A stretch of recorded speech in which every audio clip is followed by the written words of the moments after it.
Hey guys. You are watching your anime world, how are you all?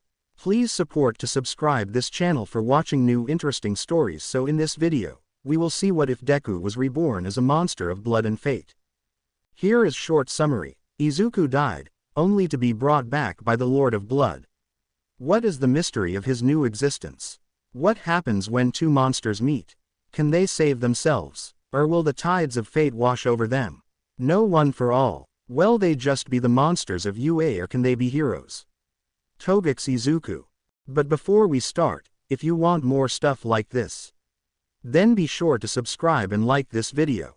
And if possible, share this video with your friends. Now let's start the story.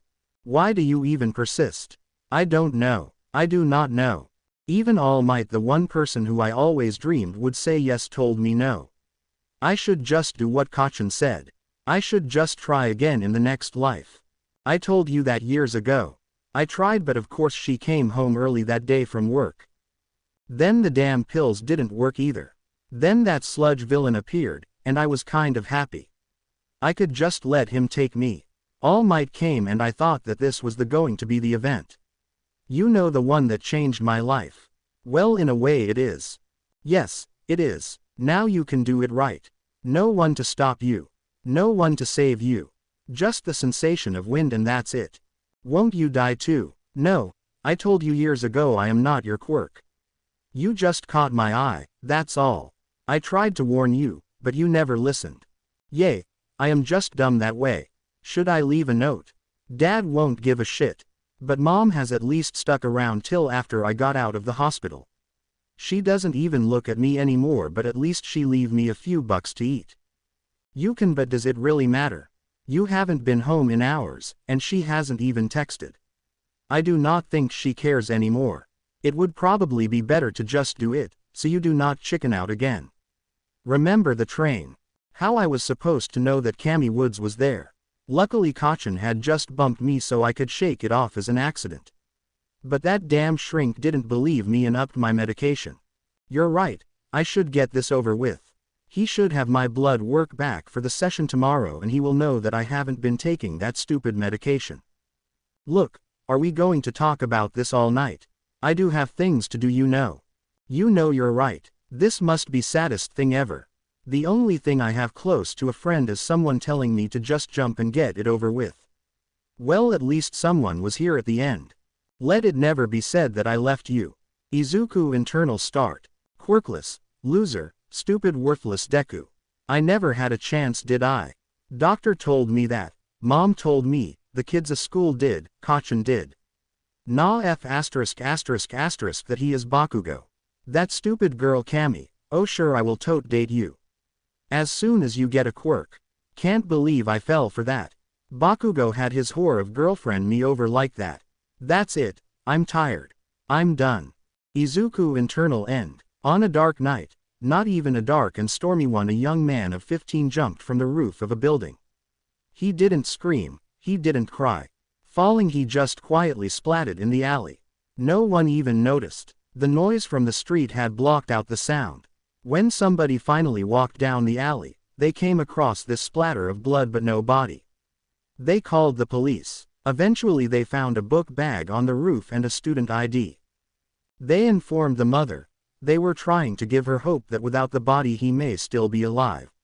She honestly looked relieved. She wouldn't have to worry about coming home and finding him hanging somewhere, or in the bathtub again, or passing out on the bathroom floor. She had left him there that time, but he woke up on his own. She was a terrible mother at that moment, but she just couldn't take it anymore. Like all kids, he wanted to be hero. Then the diagnosis came in. She loved her son, but she couldn't pretend anymore. She needed him to accept reality. Her piece of shit husband ended up having an affair with his secretary and they got a divorced. She had gotten a good judgment against him. Now, apart from when the head of radiology was railing her, she couldn't give anymore. She knew that piece of shit wasn't going to leave his wife. She didn't want him to. She just wanted to feel alive for an hour. Now her son had finally did it. She sat in the dark for a while crying, not for him but for herself. After the funeral she sold all that stupid All Might memorabilia he had. Sold the apartment. Quit her job but not till she sent videos to the head of radiology's wife, bought a one-way ticket to Hawaii. She was going to just enjoy what life she had left. It all. Drive Hassan. Where is Izuku Midoriya? He had to answer some questions about this blood work. He called the boy's mother. Humph. He never came home last night. Puddle of blood. It. He tossed the file and decided to call his secretary in so he could at least get a blow job till his next appointment. The day wasn't a total waste at least. Somewhere. Izuku woke with a gasp. He hurt so badly, he was in so much pain. He tried to move but his body wasn't responding. He was lying on a metal table strapped down, with a bright light overhead. So, you are awake. The voice wasn't in his head this time. It was somewhere in the room. What's going on? What happened? You jumped, you died, I brought you back. Why would you do that? Oh, little Midoriya, because there is such potential there. I just needed to break you down so I could bend you to me. But do not worry, playtime has just begun. Izuku wondered what was going on. Till he heard footsteps approaching. He couldn't focus on the person as they leaned over him, he just saw glistening fangs. Time waits for no one, little one, well, almost no one. Something hit his tongue. It was warm, it was heavenly. He needed more. Then pain started. So much pain, he tried to pass out, but something wouldn't let him. His body was being ripped open, bones were being broken. Such pain. He tried to close his eyes and for a moment he was able to. Then the scalpel came, and that was no longer an option. One cannot close their eyes without eyelids after all. He didn't know how long this happened till finally the sweet release of unconscious claimed him. Sadly, he regained conscious. He would have opened his eyes but not having eyelids meant that just the bright light flooded into his brain. He lifted his head and looked at his chest. Then the screaming started. His rib cage was flayed open. His entire body was open, there were things there. In him. Then there was someone over him again. A man. Black hair and silver eyes.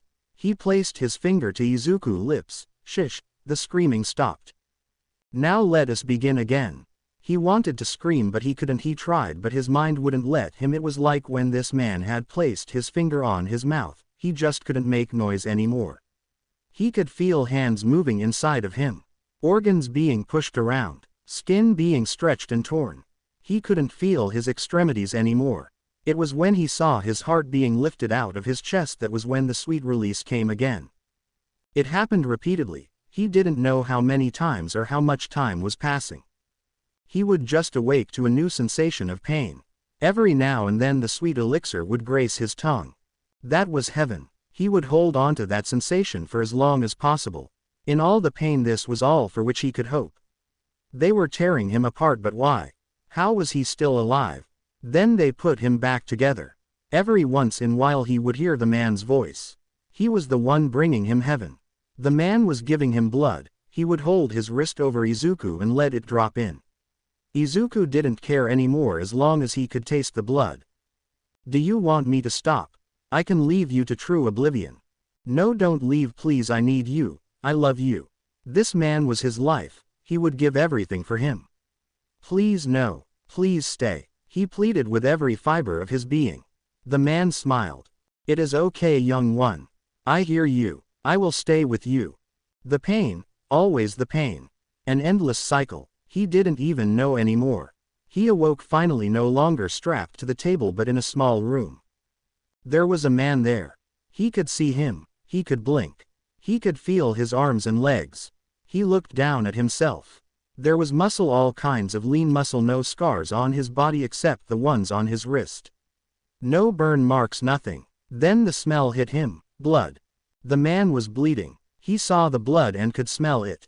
He felt his canines extended. Something primitive took over, all he could see was red. It was almost an out-of-body experience. He leapt upon the man and tore into him. The man tried to struggle but it was to no avail. Izuku was bigger than him. How was that even possible? Izuku was stronger than him. He broke the man's arm without even trying. He bit into the man's neck and devoured the sweet nectar within. He felt better. He could feel it flooding his body. For a moment the hunger subsided. But then it was back. He heard the door unlock. The man on the floor was dead, he was covered in tattoos. Come to me, young one.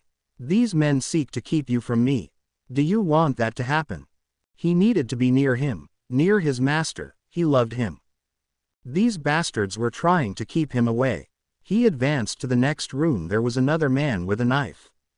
He leapt at Izuku and stabbed him. It was painful but nothing like before. But the man was within his grasp this way. He reached out, caught the man in crushing embrace. The man's arms and ribs broke, as Izuku tore into his neck again. It wasn't the same as when the red rage that had taken over him. This time he could savor it. It was so good, not as good as the one he loved but good nonetheless.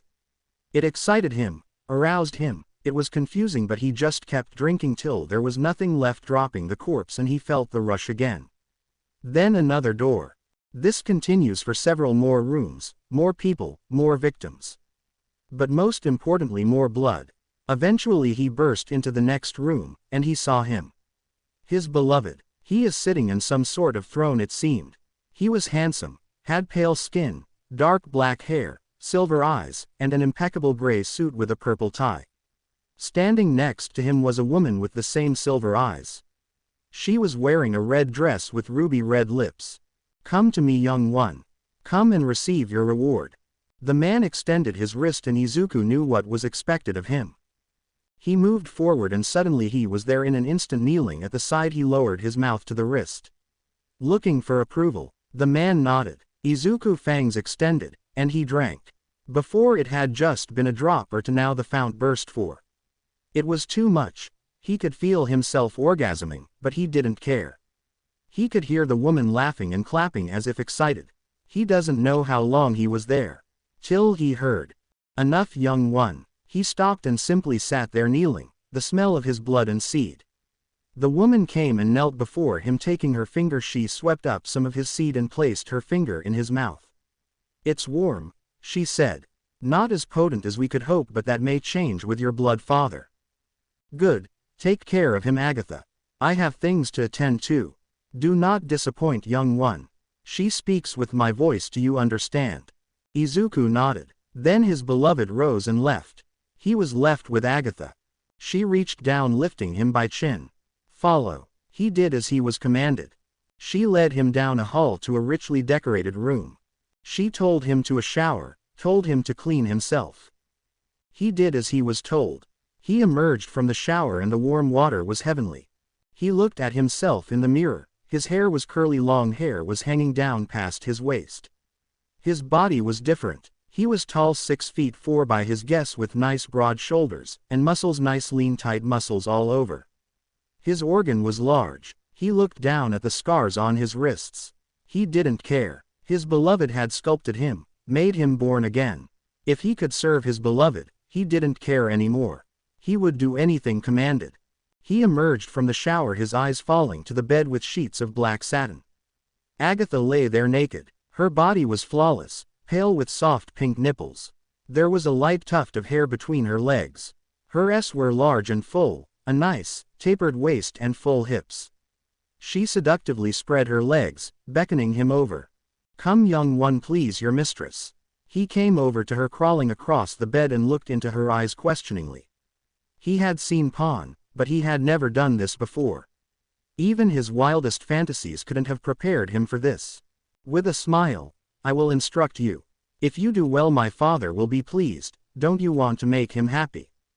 "Yes, mistress." She began to give him instruction. He followed without question. He positioned himself between her legs. He inhaled her scent. It was sweet. He extended his tongue, indulging in her nectar. It was divine. He lightly stimulated her clit before she instructed him further. Long licks along her womanhood. Her moans began to fill the room. He was intoxicated. He dived into deeper experimenting, exploring. She would give slight instruction, left, up, deeper. He listened to her instructions, to her body. Something was driving him. He knew if he made her happy, his beloved would be happy. Maybe he would get a reward from the master as well. It wasn't long before she was moaning louder, her hands wrapped in his hair, bucking her hips into his face. The cries of, "Yes, pet," filled the room.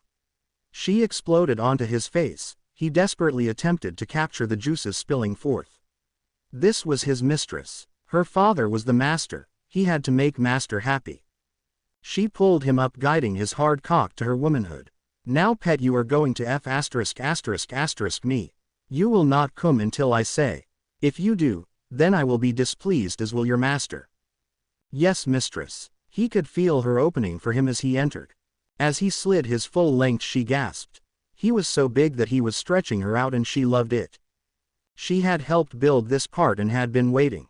Now f*** me pet, he began slowly searching for a rhythm. The drive to please spurred him forward. This was amazing, almost on par with blood, but quite different from master. She raised her hips to meet his, setting his rhythm. Once he had it, he didn't lose it. She was crying out in pleasure as orgasms began to wash over her. Harder pet. F*** me. Like the master is watching, something let loose in him. He could feel unnatural strength surge through his body. Soon the room was filled with bodies crashing into each other and cries of, yes pet, and, mistress. He would beg to come, she would tell him no. And he could feel it suppress. It was the sweetest torture. Soon she was on her knees as he took her from behind, pulling back on her hair. She was screaming in sweet ecstasy. Till finally she said those magic words. Come pet, fill me with your seed. The permission released him from his torment as he felt himself begin to spasm. He collapsed onto the bed. He barely heard the command. Floor pet, you sleep on the floor. He crawled to the floor and fell to sleep. He dreamed of pleasing the mistress while master would tell him how proud he was. Somewhere in Izuku's mind he knew this was not right, but he couldn't go against the master. The next day he was kicked awake. His mistress had him bath and cloth her. He was allowed to bathe as well. He was led into what was best described as a dojo of some sort. Now pet, it is time to teach you about the blood. What followed a painful but enlightening lesson. He could use the blood to increase his overall physical prowess, he could use it to force heal wounds, and he could even use them to power abilities. He could tap into the blood to increase the 5 senses. He could see auras. He could move at a supernatural speed, and his strength could obtain even higher levels than just augmentation alone. She severed his arm, and he was even able to call upon the blood to pull it back to himself to heal. She beat him down and forced him to heal. There was no hunger in the morning, but every time he called upon the blood, he could feel the thirst. Soon she brought someone in, and he was told to feed. The hunger was almost too much. As he approached, something in his mind triggered. He could see this person's sins play out. He was an abusive man who had forced himself on his daughter. An anger rose in him as he pounced on the man and drained him dry. In the dark corner of his mind there was a spark. It was small, but it was there. That night was a replay of the night before. He needed food not as much as before, but he also needed blood. The days began to blur. He would wake and be trained by his mistress in combat, then academics, and even something called blood magic. Every night he would service her. He would enjoy the release when it was finally granted, but it was not for his pleasure, it was hers. The master would appear periodically, and if Izuku had learned his lessons he would be rewarded with the blood. If he couldn't, the master would punish him. Those lessons were the worst, and even worse, the master would look on him with disappointment and deny him the blood. With every denial, the spark inside of him would get just a tiny bit brighter. He learned at an alarming rate, mastering what were called paths: blood, water, elemental, fire, mind, and countless rituals of blood. Each was rewarded. His blood powers began to increase, his speed and strength as well. His power of perception, which he learned, was called aspects. He learned to control those of weaker will, dominate. He even learned to hide himself, first with shadow, then even alter his appearance or disappear completely, obfuscate. How to command a room and those around him, presence. He was able to track the time this process had taken him. It had been years since that night on the roof. Each increase light the spark more, it was now a fire. He still loved his master, but he could feel himself trying to pull away, but the blood would call him back. He was to be his master's personal weapon. He was so powerful because of the master's blood. The master had not embraced someone for close 1,000 years. They had pulled him back from death. They had broken his body down and remade him. He was made this way so he could walk in the day. He was a day walker. Agatha wasn't of the blood. But he couldn't overcome her no matter how hard he tried. She started to take him out and teach him how to hunt. How to find cattle. This would stroke that hidden flame. He learned how to take the little drink she called it. How to stalk or seduce a victim to an out-of-the-way place. He couldn't always kill that would draw too much attention. While they were powerful, they could still be killed. They were hunters out there that would come for them if they brought too much attention to the master. While Agatha and him could walk in the day his master could not. While Izuku was powerful he was still mortal. He would live an exceptionally long time but not forever. Fire would destroy him as would losing his head. He would survive most damage otherwise and could heal through blood. If he were drained of blood, he would enter a deep sleep to which he would be unable to defend himself, but if given time he would awaken again. They start to give him errands. He would complete them the best he could wandering the streets of Tokyo. Mostly he was sent to fetch things from odd places. But it was when he was sent to kill a woman that things took a shift.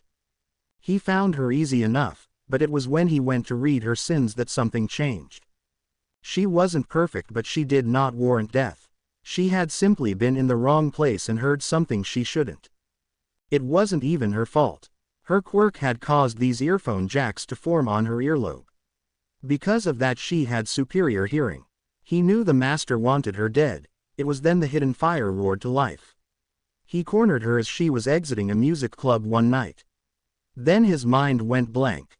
When he came back to himself, he felt like he had done what was required. He went home and claimed his reward. Mika Jiro. She was in Tokyo with her husband. They were scouting a small-time band that was making their rise. After enjoying the show, she had stepped out back to call her daughter back home when this man walked right up to her. Mika was a loyal married woman, but this man was gorgeous. Tall, broad, she could see his rippling muscles underneath his tight black shirt. Long curly green hair hung down his back, piercing bright green eyes meet hers and she felt like air was beeped out of her lungs. She was mesmerized. Her phone just hung limply in her hand. A single thought entered her mind as this Adonis leaned in and whispered in her ear. She shuddered, feeling his breath. Leave Tokyo tonight. Find a pro hero and tell them the Lord of Blood walks the streets. Then everything went black. There was no one there. Her husband emerged to check on his wife to find her standing there. She wanted to go home. They had to go home now. He was confused but hearing the desperation in her voice he didn't argue. They left within the hour. Shota Aizawa. Shota Aizawa was many things. Pro hero. Check. Teacher. Check. Borderline narcoleptic. Check. Hunter. Double check. He was not really a narcoleptic, he just needed to sleep a lot because of his hectic schedule of teacher and pro hero. He also slept a lot because that was when he could see her. Mikito Tsukuyomi. His Mikito, the love of his life. He should be with her now and their son. But he couldn't be. He was alive and they were dead. He would try to dream every chance he got in hopes of seeing her again. Of being in the doctor's office and hearing his son's heartbeat. Those were the times he smiled. Those times were gone. Often it was always the night 10 years ago when the Lord of Blood had invaded his life. He and his teacher had tracked down a coven of those damn Nightwalkers. What they hadn't expected to come across was the Lord's son. The battle was intense. If it weren't for Endeavor, they would have all been killed. Sadly, he had lost his teacher that night, but Endeavor had come into the fold. His power over fire was indispensable in their battle. Over the next few years, they had decimated the Lord's network and driven him into hiding. He had felt victory on the tip of his tongue only for it to turn to ash in his mouth. The Lord had found him and made sure that Aizawa would never forget the encounter. He had tried to find him since, looking everywhere. He had fled to Europe for a while, which is where Aizawa lost him. He was grading some papers when his phone went off. It was Endeavor. The Lord of Blood is in Tokyo. Finally, it was time. He was going to settle his. Endeavor and he landed in Tokyo in the early hours of Tuesday morning. Gang Orca, Vlad King and Warlock joined them. It was Warlock that stepped up. This is bigger than we thought. Which caused Aizawa to raise an eyebrow. He has a new errand boy, and he appears to be a day walker. Warlock slid a photo over a tall green-haired boy. He has been moving around town for the last 6 months. It wasn't until we got the tip that we were able to dig in some more. It seems like he is gathering components of the Blood Moon ritual. Aizawa eyebrows shot up. How sure are we? Rumor was unconscious for 3 days. All right guys, if we don't find the Lord of Blood then we are going to have a Night of the Living Dead situation. We need to find this guy and find him fast. Gang Orca reached to his ear. We have eyes on him, and Agatha is with him. Perfect. Third Eye summons. Agatha was talking to the shop owner as Izuku stood outside. He was feeling confused. The night prior he had grabbed Agatha by the throat while he was pleasuring her. He felt his fingers flex for a moment like he was about to rip her throat out. And today when she had told him that he would be rewarded he felt like he didn't want it. He loved Master still, but something was burning in his gut. This conflict had distracted Izuku. He barely saw the person on the opposite building rooftop. Mistress, someone is watching us. Agatha closed her eyes for a moment. Shit, we have to leave now. Izuku, kill the shop owner, we need to go. She ripped the box from the owner and went outside to the waiting car. Izuku crossed the store quickly and then it happened again just like the girl in the alley. He found himself stepping into the car. Is it done? Of course, mistress. We need to be prepared for the hunters to come. You are to protect the master with your life. Of course, mistress. Life is not worth living without the master. Shota Aizawa. They burst into Third Eye summons expecting a bloodbath. Instead, they found the shop owner standing in the back room, unmoving, eyes open. Be on guard everyone. The owner turned to them with a jerky motion. Are you hunters? Yes. The shop owner simply rattled off an address and they collapsed. Shota was stunned. Obviously, the owner had been dominated. Someone inside the Lord's organization is a rat. How was that even possible? There was not a chance in hell that it was Agatha, maybe this mystery green hair, the Daywalker maybe, but how was that possible? This could be a trap. He should have held back but he couldn't, his bloodlust was too high. If the Lord slipped past them, he may never have another chance. We are going to hit it and hit hard. Orca, call the police and get the area cleared. Vlad, you come with me. Endeavor burn that mother F*** her to the ground. Izuku. They returned home quickly. Agatha had made a few calls on the way. When they returned to the base there greeted a group of villains. Agatha barked out some orders as they made their way deeper into the base. Who are those people? Cannon fodder. Now gear up, they will be here soon. The master. I will tend to him. Now do as you are told. Yes, mistress. Izuku grabbed a few weapons from the rack and took up a stance in front of the stairs leading to the master's chambers. Shota Aizawa. The scouts are reporting that a bunch of thugs showed up out of nowhere. Orca reported. This has to be the place. We need to see if there is any sort of underground chamber, that is where the Lord will be. The sun is still out. Check for tunnels, we need to get them blown as soon as possible to prevent avenues of escape. I'm on it. Warlock responded. I got you now, you son of a bitch. Soon explosions rocked the area around the building.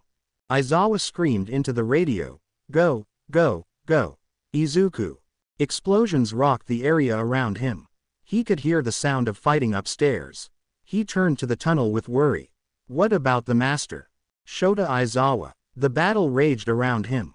He was wadding through these thugs, pushing toward the back when the wall exploded, and Endeavor came bursting in with Gang Orca. The outside has been taken care of. Let's clean this up. The thugs started to panic as Endeavor and Gang Orca entered the fray. Their sidekicks flooded in, overwhelming the villains. Shota took off towards the back followed by Endeavor and Vlad King. They raced through checking rooms as fast as they could. They turned the corner and they saw a young man with green hair blocking their way. The young man drew a sword in hand and hand axe in the other. Shota was almost in blind rage as he raced at the man. The man seemed to hesitate, then Shota activated his quirk and the young man moved in an instant. Shota barely had time to react, using his scarf to deflect the axe, but the young man crashed into him, sending him into a wall. Shota blinked as he impacted hard. The young man froze. Vlad King did not as he rocketed in blood flowing over his fist and landed a vicious uppercut sending the man crashing into the roof. Endeavor take Eraserhead and go get the Lord. I'll hold off whatever this guy is. Endeavor raced past grabbing Shota and rocketing down the stairs. The green-haired pushed off the ceiling rocketing after them. No master, he cried. A wall of fire erupted from Endeavor blocking the man's path. He barreled through it and contacted Endeavor's face. Boil blood. Endeavor rocked back in pain. Go Eraserhead, this kid is a blood mage. Eraserhead leapt down the stairs as fast as he could. Izuku. Izuku stood in the hallway with Vlad King on his right and Endeavor on his left. He had managed to get the attention of the fire hero. Which was good because the master was down there, but was bad because he was now surrounded. Endeavor fired off a blast of fire as Izuku dived under it, narrowly avoiding it. As Vlad closed in, Izuku hesitated, and that hesitation cost him as Vlad knocked him into the wall and another room. Go Endeavor. Eraser is going to need help. Izuku rushed the blood hero. Vlad knew immediately that he had to avoid contact at all costs. The flurry came fast and furiously. He noticed something. This green-haired monster was not moving as fast as when he had attacked Shota. He noticed that his attacks would almost hesitate, like he was telegraphing them, allowing Vlad to counterattack and avoid the strikes. As the battle raged, the fire inside Izuku was getting stronger. Shota Aizawa. He raced down the stairs. He had to be there, the Lord of Blood had to be there. He rounded a corner and came face to face with Agatha. Her face twisted into a vicious sneer. Hello Shota, how is Mikito? He roared and rushed her. She easily dodged his first attack, which was a vicious right. She countered with an axe kick which knocked Shota into the ground. He bounced up and she kicked him into the far wall. Well, I take it. Shota launched in again as she went in for another kick. Shota slid underneath, sweeping her leg, knocking her onto her back. He pivoted up and landed a solid elbow into her gut, forcing the air out of her lungs. He immediately put himself into a mount position and began to simply rain down vicious strikes. He was in a rage as he rose to land another blow. She swung her legs up, catching him around the shoulder and ripping him off her. She quickly regained her feet, her wounds closing. Shota got up. I'm going to kill you, then I am going to kill your father, you bitch. Ah, you seem upset, Shota. Did you and Mikito have a fight? Was it something over your son? You know boys will be boys. Shota knew she was baiting him. But he couldn't stop himself. He wanted her head on a platter. He rushed in again, activating his quirk. She smiled and blurred out of the way. You should know better, Shota, you little power doesn't work on me. The flurry came fast and furiously. Shota couldn't even counter. Blood flew out of his mouth as he crashed into the wall. He tried to move away, but she was on him in an instant. The flurry continued. He couldn't do anything. She was going to kill him. He knew better. He had risen to her bait and now he was about to fail. He was listless as she grabbed by the hair, raising him up. Her arm morphed into a blade. Goodbye, Shota. Tell Mikito and your son I said hi. He had failed. Mikito, I am coming. Agatha, it was too easy. Little taunt. That was all. Now goodbye, Shota. She prepared to strike. Then something happened. Her arm wasn't there anymore. It had been consumed by fire. She screamed, dropping Shota. Shota. His eyes snapped open from the sudden heat, seeing Agatha's arm disappear in fire. He drew a blade from behind his back and plunged it into her neck. Her scream invigorated him. He withdrew the blade and swung it with all his might. Blade met bone. Blade won. Agatha. She was in shock. Her arm had been burnt to crisp. The Shota had buried a blade her neck. She was going to enjoy killing him. She was going to make Izuku pleasure her until dawn on his corpse. The room was spinning. Endeavor. He reached the bottom of the stairs to see Shota was about to get killed. He extended his hand, unleashing his flame. Her arm was no longer there. Shota responded in an instant and Agatha's head went flying. The Lord of Blood. His eyes snapped open. Agatha was no more. Shota. The building shook violently as blood spikes erupted everywhere. The screams filled the night and a door at the end of the hall exploded. Out stalked the Lord of Blood. Shota stood with his blade still wet with Agatha's. Hello, my lord, have you come to join your son and daughter? Izuku. He felt Mistress died. He was able to ignore the flame inside. For a moment, Vlad King screamed in pain and Izuku grabbed his blood covering his arms. Blood to water. Using all his vampiric strength and speed, he broke Vlad's arms and sent him a flying thrust kick. He turned to the race down the stairs and blood spikes exploded everywhere. Shota, get ready Endeavor he leaves in a pile of ash, or we do in body bags. 4 arms made of blood sprouted from the Lord. His eyes began to glow red. I agree. Shota rushed as Endeavor dashed to the side letting loose a torrent of fire. A blood shield rose deflecting the fire and Lord rushed to engage. Shota fired off his quirk as the shield collapsed. And the arms fluttered but held up. He threw his scarf, one of the hands caught it and yanked him forward right into the Lord's fist.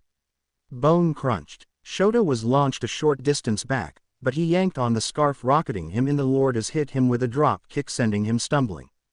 The Lord raised his arms to strike. Shota's used his quirk, the arms disappeared. Endeavor used this moment to strike, send a blast of fire to blind the Lord. He rocketed in, coating his fist in fire. He blasted the Lord in the ribs. Shota followed with a kick to the other side. The blood arms reformed and grabbed his attackers, flinging them backwards. Izuku.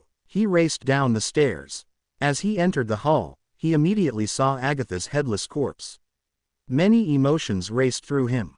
Sadness, anger, satisfaction. He looked down the hall and saw his master flinging the heroes away. He rushed in a full speed, catching Endeavor right in the ribs. Master, run! Endeavor recovered quickly as he blasted at the boy with fire before rocketing into him, sending him flying. He rolled and dug his hands into the ground, slowing his momentum. He launched forward, pressing his attack against Endeavor. He managed to land a few blows, channeling blood to water as he did. Endeavor recoiled in pain before engulfing the boy in fire. Shota. He activated his quirk, ducking under a swing by the Lord but failed to dodge the other arm as it cracked into the side of his head. The Lord advanced quickly as his blood arms came flowing back in. The assault was furious. Shota was doing his best, but he kept getting battered about the head, making it hard for him to activate his quirk. He needed to break through. He needed something. Then he saw the green-haired boy get engulfed in fire. The Lord of Blood. This was getting annoying. He needed to dispatch this rabble and get Izuku out of here. Nothing else mattered. The boy needed to live. He felt a rush of heat to his right, and saw Izuku engulfed in flame. He screamed. He sent a blood lance at Endeavor, impaling him in the side. The pillar of fire fell. He could see Izuku was incredibly hurt, but he could tell he was still alive. Shota. The assault had stopped. The Lord's attention was diverted. Shota launched in, wrapping his scarf around the Lord's neck. Endeavor light him up. Eraserhead, what about you? Just do it. Endeavor reached deep. His flames took on a dark red hue. Burn, you son of a bitch, Shota hissed. The Lord of Blood. Nothing else mattered now. He had to get Izuku away. He felt the flames coming. He sent his blood to Izuku. The blood enveloped the boy, and the runes began to spring to life. Endeavor rushed to him with the red flames. Shota was holding him in place. It took him a moment when he noticed that the Lord was not fighting. His blood arms should have sprouted, forcing Shota to struggle more. He looked past Endeavor and saw the boy being enveloped in blood and runes forming. He heard the Lord of Blood whisper, "It's too late, Shota. I win." Endeavor struck the Lord as Shota kicked off his back. Hellflame. The Lord of Blood was engulfed in flame. As Izuku disappeared, there was no screams of pain. All Endeavor and Shota heard was laughing. Izuku awoke in an alley. He could tell the master was dead and he screamed. The flame inside exploded. The scream was cut short. Izuku stood in the alley smiling. Izuku Midoriya stood in an alley smiling. He could feel his mind shifting. His master was no longer. That made the flame happy. His mind, on the other hand, wanted to cry and wail, wanted to die to be with the master. Luckily the flame was in control now. I am in some serious trouble. I have no idea where I am. Fire hurts bad. Endeavor. I mean really that guy. This will take a lot of blood to heal. Blood, I do not have. I am going to have be careful how I use my abilities till I can get some more blood. I don't have a whole bunch in the way of clothes ATM. No money and trying to find stuff in my size is going to be difficult. Not to mention I have no idea where I am. Luckily my need for food is reduced but not gone. First let's heal what I can. He called upon the blood and was able to heal some. He still looked like shit, but he felt a little better. He felt like he was hit by a truck and not a train. He didn't hear any sirens in his immediate vicinity, so he didn't think he was near where the battle had taken place. But it was probably best to get moving just in case. He really didn't want to bump into Endeavor again. He moved to the edge of the alley. The street was incredibly quiet, so he was in a metropolitan area. That was good and bad. I need to cover up. At least my dick isn't hanging out and need to figure this out before the sun comes up. Sporting goods store. I need a sporting goods store or some place that caters to mutations. He called upon his powers of obfuscate to slip about unseen, as he slipped off into the night looking for priority number 1. Clothes. Himiko Toga. Stain has the right idea. Damn this whole society. It's not my fault I need precious, luscious blood. If it didn't taste so damn good, it wouldn't be an issue either. Her damn parents, making her suppress it. Quirk conversion therapy. That was just as bad. Then that disgusting piece of shit had the nerve to try and touch me. No one touches me unless I want them to. Then there was Kira. She didn't understand. Why did she have to be so close all the time? Why did she taste so sweet? She was making her way to her latest home, after grabbing a snack at the convenience store. Her hair is done in her traditional messy buns. Her school uniform was a tad messy. She was skipping down the road when her least favorite sound was heard. Hey baby, where you are going so late at night? Home, nighty. Oh, hey don't be in a hurry, me and friend just want to talk. Oh, for F******'s sake. Don't to do it, you piece of shit, don't do it. He did it. She felt him grab her arm. She slowly turned there. He was kind of short, pig face, how unfortunate, smelled of old booze and shit. His friend had the face of a bull-nose ring, and all was rather big. One of his horns were broken. Come on baby, don't be in a rush. We can make it worth your while. He held up some 100-yen notes, his friend held up more. Well, at least this won't be a total waste. Well, you should have started with that handsome. But I'm kind of on a time crunch, can I just do you both at the same time? Oh, yeah, we can do that, the man bull added. They motioned her down the alley. As Toga was walking, she was looking around and put her hand on one of her knives. As they rounded a corner to dead end, she saw the blue tarp. Money. They handed it over easily. Since they were planning to kill her, they didn't make a fuss. Alright boys, show me what I'm working with, so I know who gets the back and who gets the front. They started to drop their pants. They were distracted. She struck, moving quickly. She drew a combat knife and leapt, stabbing the pig in the neck. Oh, shit, he squealed. Spinning, drawing another knife, she slashed at the man bull. Unfortunately he was already stumbling and only was grazed. He rolled and rose on his hands and knees. She saw a red aura surrounding him. Bull rush. Why do people feel the need to yell attacks for F*******s sake? Well big boy, you got the big knife. She quickly drew her Bowie knife. The man charged her. Toga simply slid underneath the charging man and held her knife up, letting him gut himself. God, they are stupid. She took a taste of the bull's man's blood. Not bad, not great. She walked over to the pig man. He was still alive, holding the blade in his neck. His eyes were wide. I don't like being touched. She straddled his chest and ripped the knife across the pig's throat. It sprayed all over her. Oh, I do love a good money shot. She liked her lips. Oh, damn, you taste better than your friend. She buried her face at the wound, gulping up her treat while it was still warm. She pulled out a container and saved some for later. She checked the bodies for anything else of value, grabbing a wallet and a wedding band.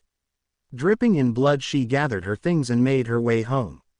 She had to take the long way because some people in this world were silly, and when they say a person covered in blood, they would call the cops. Silly people. Izuku Midoriya. He was not having good luck. Then the scent of blood caught his attention. He followed into an alley and found two men dead. One had his throat cut, the other was gutted. He went to big guy first. He had already voided his bowels, but for some reason his pants were around his ankles. Beggars can be choosers. He took the man's pants. Unfortunately neither man had shoes and their shirts were of no use. But at least he had pants. Someone had already rifled their wallets, so there would be no money. They had been dead for too long. They had bled out, so there wasn't really anything else of use. He waited till he was away from the alley to drop the obfuscate in case there were cameras in the area. He could walk around with no shirt, okay. He still didn't look great, but that was not a problem for now. It was going too hard to lure a woman looking how he was. The best bet was to see if he could pick a fight. But he was feeling tired from the day in battle. He still needed sleep, not a lot, so he went in search of a place to do so. He found a bridge that he could settle under for the night. The temperature was not too bad, so he figured he could tough it out for now. He settled into the spot as best he could and put his head on his knees to sleep. It was weird. This was the first night in years that he didn't have to pleasure someone before he fell asleep. He was glad about that. You mistress. Wait, no, you Agatha. The fire got a little bit brighter still. Shota Aizawa. Where did the green hair go? Oh, shit, where Vlad is. Endeavor raced back up the stairs. Shota just looked at the pile of ash that was the Lord. He started to weep silently for a moment. It's over, Mikito. I got him. He heard Endeavor walking back towards him. He quickly composed himself. Vlad is alive, the medics are with him. Both his arms are broken. Endeavor paused and burned Agatha to ash. Good call. We need to put out an APB out for that green-haired kid. I am sure he couldn't get far. I burned him good. No, there is something definitely up. The Lord was more concerned with getting him out than saving himself. That bothers the shit out of me. Are you sure? Shota recounted what he had seen the Lord do. No blood arms, the cocoon of blood, the teleport. If the Lord could teleport, why didn't he do it himself? We need to try and figure out what is so important about that kid. We should call Whisper, her psychometry could help out. I will reach out, but who knows how long it can take her to get here. You get checked out by the medics you need to recover. I will get the APB out and then do so myself. They packed a decent punch. Shota wanted to say otherwise, but he was running on adrenaline ATM. The Lord and that kid had packed a punch. He complied with Endeavor's request. He wanted to get to sleep so he could tell her again how he did it. Izuku Midoriya. He awoke with a start. No kick to start the morning, which was different. He had no idea how long he had been asleep, but they could tell that it was heading towards noon by the position of the sun. He emerged from his shelter and began to take stock of his surroundings. Maybe he could find a shelter of some sort, but that would be dangerous. Especially if they asked for ID, or if they ran his name and he came up dead. He could try and reach out to his mom, but he was damn sure she was gone. He was Ed. He had been missing for at least 2 years. There was no one he could reach out to. He was sure that she had him declared dead. He wandered out into the city, making his way to a park. He rummaged around a trash can, finding a water bottle in some semblance of decent shape. He filled it at the fountain. People were staring and making comments. He wanted to activate his auspex, but he was low on blood. The fight, the healing had pulled him low. He needed to take care of this soon. He was sure he may be able to go another day, maybe. If he didn't feed soon, he might lose control and frenzy. It was when he saw a couple of girls on their phone talking and looking his way, he knew he had to make himself scarce. Sure enough, he had made it to an exit when 2 bicycle cops were talking to the girls, and they were pointing in his direction. He made a hasty exit and had just made it down an alley when he heard those most dreaded words. Halt. F***. He bolted down the alley. He heard their bikes drop and the sound of their feet hitting the asphalt. This was not good. He was sure that he could outrun them. If he could access his blood, he was positive. But here he was running blindly in some alleys of a city he didn't know, and it bit him in the ass. Dead end. He whirled around as the first cop turned the corner. Halt. The officer went for his weapon. Izuku barreled into him, sending him crashing into the wall. He heard a call from behind him of, "Officer down." As he turned, he was staring down the barrel of a gun. Get on your knees now. Okay, two options: get arrested and probably killed, or rush this guy. If I don't get hit in the head, I should survive. I don't have a choice. He had mastered the physical abilities well: potence, celerity, fortitude. He activated his celerity, vampiric speed, and rushed the officer. The officer fired 2 shots, hitting Izuku's center mass. The pain flooded him but didn't drop him. He tackled the officer to the ground, ripping the gun out of his hand. Pinning him, Izuku bit down into the man's neck, taking in the blood. He used this to heal the bullet wounds, the bullets pushing out of his skin and dropping to the ground. The officer's heart thundered in his ears, slowing. If he kept drinking, this man would die. He wanted the blood so bad.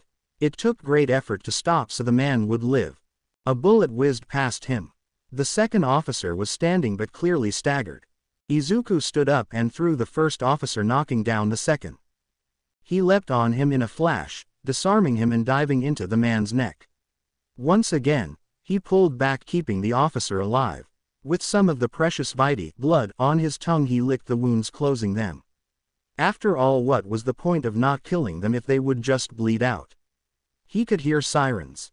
I need to get out of here. A pro is probably on his way also. He quickly rummaged through their pockets, finding their wallets before he took off. Himiko Toga. She awoke in her latest home and stretched long and hard. She made her way to the bathroom and took a quick shower, getting all the dried blood from last night off. She was going to have to move on soon. The smell from the body was going to become problematic. The previous, or rather current owner of this place was lying dead in the bathtub. She was so beautiful. Toga had followed her for weeks. Oh, how Toga had loved her, but Kimi hadn't loved Toga back. Instead, Kimi was giving herself to some loser named Vishnu. She was even crying for him to save her when Toga drained her. Stupid bitch. Oh, she had the greatest plan. She could call Vishnu over, tie him to the bed and have some fun. She still had some of Kimi's blood, so she could transform into her still. Perfect. She called Vishnu from Kimi's phone. Some air freshener and placing a towel at the base of the door, she was ready.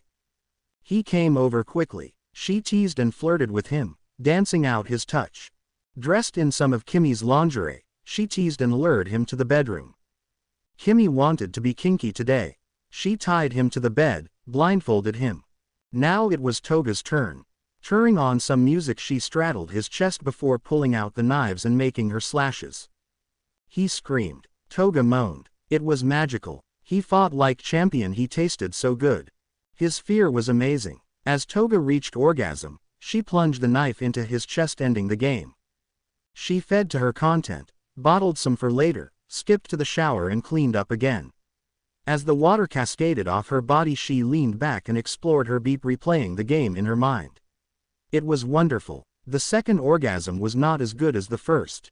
She dressed, dragged the body from the tub to the bedroom and placed them together. Doused them in some gas. Tossed a match, changing into Vishnu, grabbed his wallet and left. Shota Aizawa. He awoke in the hospital, healed but sore. Vlad would be out of commission for a few more days.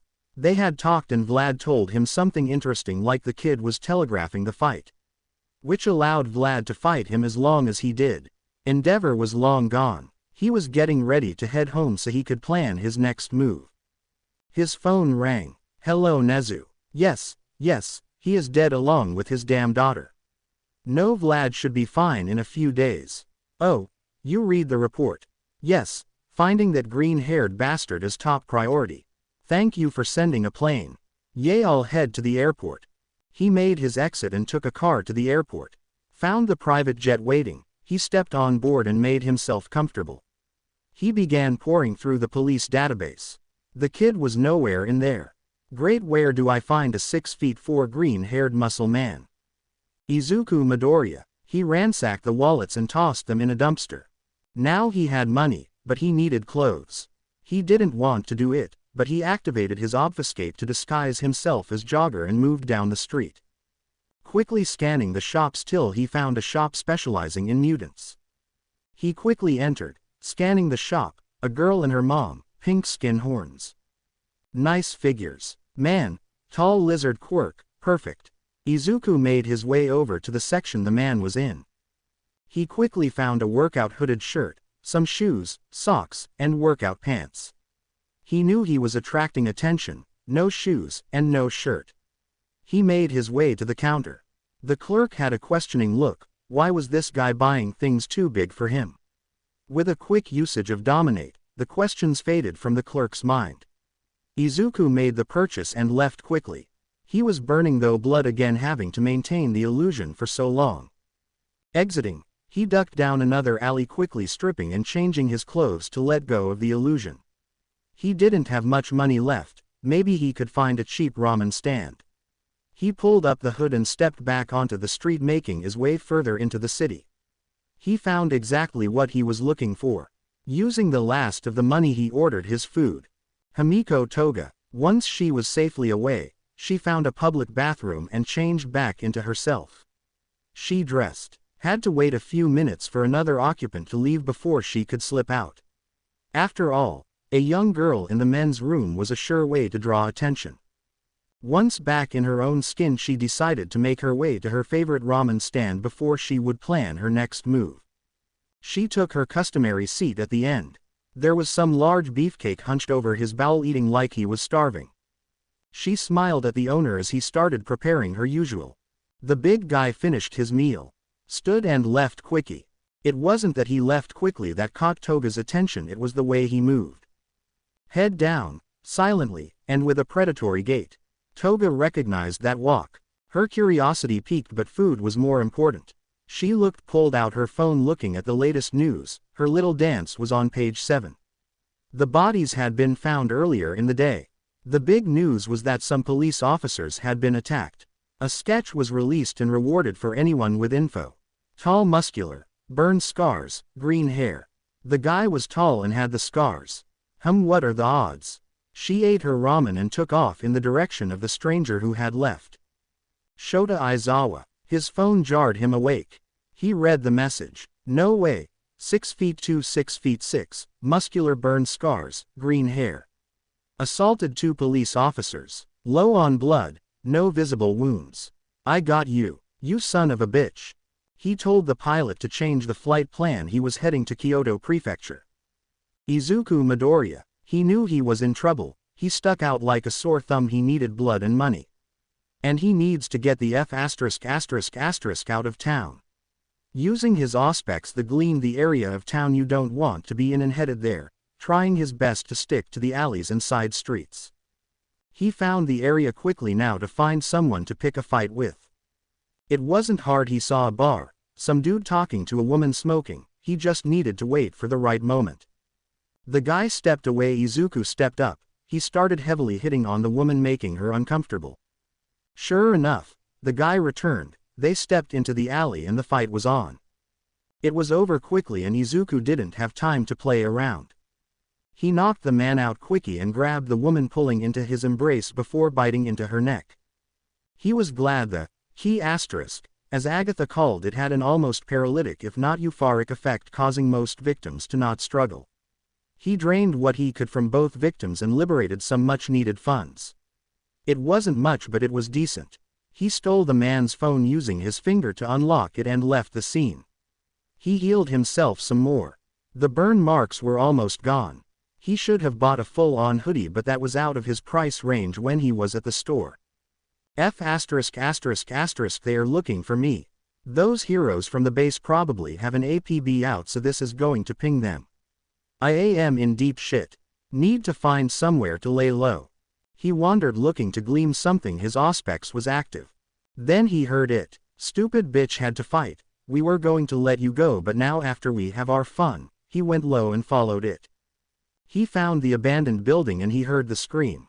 He entered quickly. Found them even faster. One of the men was raping a girl, while his 2 friends watched, waiting their turn.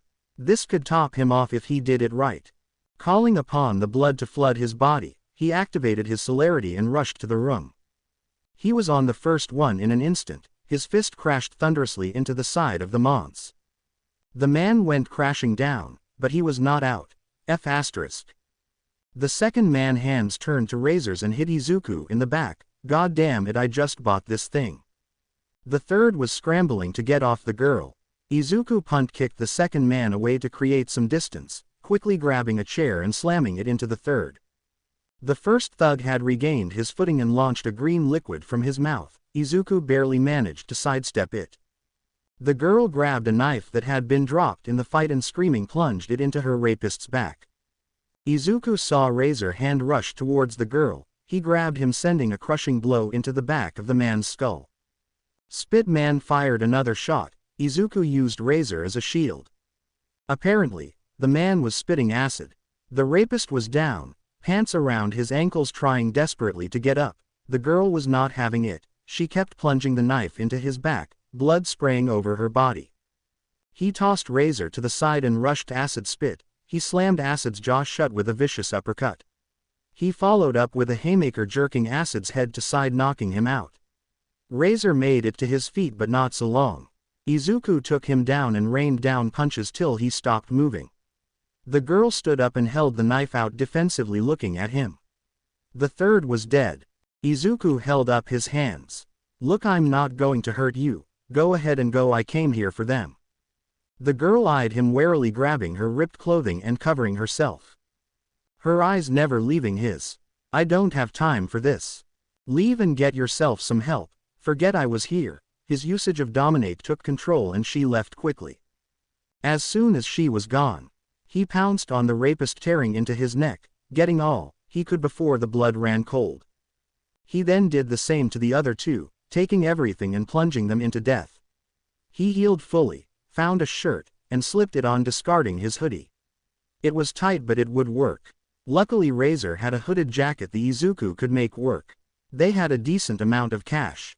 Defiantly thugs that were part of the local crime scene. He left quickly, disappearing into the alleys. Himiko Toga, she made her way to the local dark spots. A big guy beat up people outside her contact's bar. Ambulance. She got some info and moved on. Wandering around. She wasn't wandering long when she heard the calls for help. She found the poor girl. Toga knew her. Her name was Krista. She was quirkless. She was a decent girl, hence she was still alive. Toga ran to her, covered her up and called emergency services for her. She comforted the girl enough to get out what had happened. Some of Flame Fist's guys grabbed her and didn't take no for an answer. Krista wasn't sure how she got out of there. There was a struggle, she killed one and in the confusion she got away. Toga knew something was up. There was no way Krista could have gotten away and killed from 3 assailants. As the sirens got closer, Toga hugged Krista. Just leave my sweater on the clothesline, I'll pick it up later. Krista just nodded her head. She knew Toga was into some shit, but she had always been nice to Krista, so she could really care less. Toga took off and caught a glimpse of Big Green leaving a building. She sprinted up the stairs, quickly finding the bodies. Drained of blood. Very interesting. He wasn't carrying anything. Does he have a quirk like me? She raced back downstairs and found him again. She followed from a distance, keeping a close eye on him. She pulled out her phone when he entered the store. Hey Flame Fists, yay, it's Toga. So heard 3 of you guys have retired. Yay, I know who did it. Well, in fact I do, buddy, ol' pale. It will cost you double. Yay, I'm watching him right now. You know Ms. Han's place. Yup, he is in there right now. See you soon. Izuku exited the store and made his way down the street, finding a small sandwich shop. He stepped in and ordered some food. He was taking a bite when he stepped out and there were 3 cars, 2 sedans and an SUV parked in front of him. Standing next to cars were several men and a few women. They all had guns. Izuku weighed his options. With celerity he may be able to escape. If he went up and scaled the front of the building, he may have a chance. But where were their quirks? A couple he could see. One of the big guys had the head of a mongoose. Another had some shoulder spikes, but it was clearly enough for him to know what he was up against. They were obviously the muscle. Whoever was in charge wanted to talk to him. Maybe he could barter a way out of the city. More than likely not, but it was better than dying in the street. Look, I will not resist. I will go wherever you want. But please let me eat my sandwich. This got a chuckle. A large man with red skin chuckled. Cuff his hands in front of him so he can eat his sandwich. Izuku took a seat in the SUV as the men piled into the vehicles. He noticed a girl skipping from out an alley and get in the lead vehicle's passenger side. That is the girl from the ramen stand. Balls. So, I highly doubt that these guys are taking me to the police officers. It probably has to do with those 3 guys I killed. I didn't sense that girl around. So, she probably rated me out to whoever those guys worked for. This cannot be good. I could try escape, but that is no guarantee. Then I would have to fight my out, then hope heroes don't show up, then They are not even covering my head, so odds are they are taking me somewhere to kill me. Izuku finished his sandwich. He sat in silence. Red turned to him and chuckled, not going to ask any questions. Or beg. I highly doubt that begging would get me anywhere. I have nothing to offer you as a bribe. So why bother wasting time? Red laughed some more. They pulled up some strip club. He noticed the other vehicles emptied first before he was let out.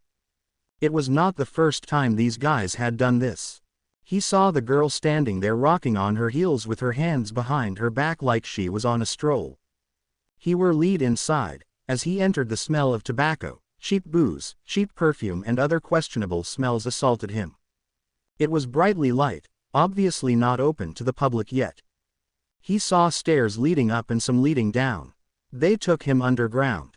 He was led down a flight of stairs and loaded into a cargo elevator with just Red and Mongoose. He saw the rest of the crew head around a corner. The elevator stopped on a dark floor. He looked at his captors. When he looked at Mongoose, everything went still. When he blinked, he was uncuffed, standing in a dark room. A grinding sound caught his attention, and a pair of steel doors slide open. On the other side was some sort of fighting pit. He stepped out and he could see the crew that had brought him here and others sitting in the stands. Overall, he guessed there were about 50 of them. He saw some women walk in and take a seat. They were barely clothed, and looked like they didn't give 2 shits about it. They all sat together and were looking around and laughing. On the other side of the arena, above another set of doors, was some guy in a good awful red suit in a garish cheap high-back chair that seemed to function as this man's throne. Standing next to him was the girl. She held out her hand. An overweight man came from around the curtain and handed her an envelope. She made a mocking bow to the king, and took a seat. "Welcome to my parlor." Izuku rolled his eyes. "You have committed a crime against me and now you will perform for me before you are crushed." Izuku just sighed and took off his took of the stolen jacket and shirt and folded it, placing it by the door. "Well, get on with it. I don't have all day. Oh, are in a rush to die. I have been dead already. It was very liberating. You should try it sometime. Send in the clowns." The crowd erupted in cheers. The door opened and in walked 2 large men in garish clown costumes complete with grease paint. As they entered, the one on the right hands turned into metal balls with barbed hooks. The second started to giggle. As he did, he would see the man's skin start to slacken, turning into a yellow-green ooze. Izuku activated his blood, engaging his celerity. He blurred across the arena. There was a sickening squelch as his knee collided with metal clown's face. Izuku put everything he could into the strike. His knee shattered at the impact. As he came to the ground, he activated his healing. Ooze Clown screamed in a high-pitched wail as his tendril-like arms reached and wrapped around Izuku's chest. Izuku's skin began to hiss and sludge off. Izuku let out a yell and bit into his wrist and sprayed his blood across the remaining clown. He concentrated. "Dehydrate," he said. His blood reacted, and the man's water began to dry in his body. He released Izuku. He stumbled for a moment, walking over to the man and just started beating him till Ooze Clown's head was a bloody pulp. Izuku turned and extended his hand towards the first clown. The gang that was shocked into silence recoiled slightly when blood just exploded from Metal Clown's mouth and the stream snaked into the air and flew into Izuku's mouth. Izuku licked the blood on his hands, his fangs bared, his mouth a crimson maw. Next, Himiko swooned, and started laughing as she rubbed her thighs together. The door was ripped off its hinges as an incredibly large man, elephant, tore into the arena and gored Izuku with his tusks, carrying him across the arena and crashing into the far wall. "I'm sorry, what was that?" The king began to cackle. Izuku pierced and crushed into the wall. The manfant had a look of satisfaction until he saw his victim's hand move. Izuku started to pull himself up the tusks. His eyes started flooding to pure red. Manfant froze. His screams filled the arena as Izuku plunged his arm into the man's eye. The king's laughter stopped. Izuku just tore into the man's face, his arm digging into his attacker's skull.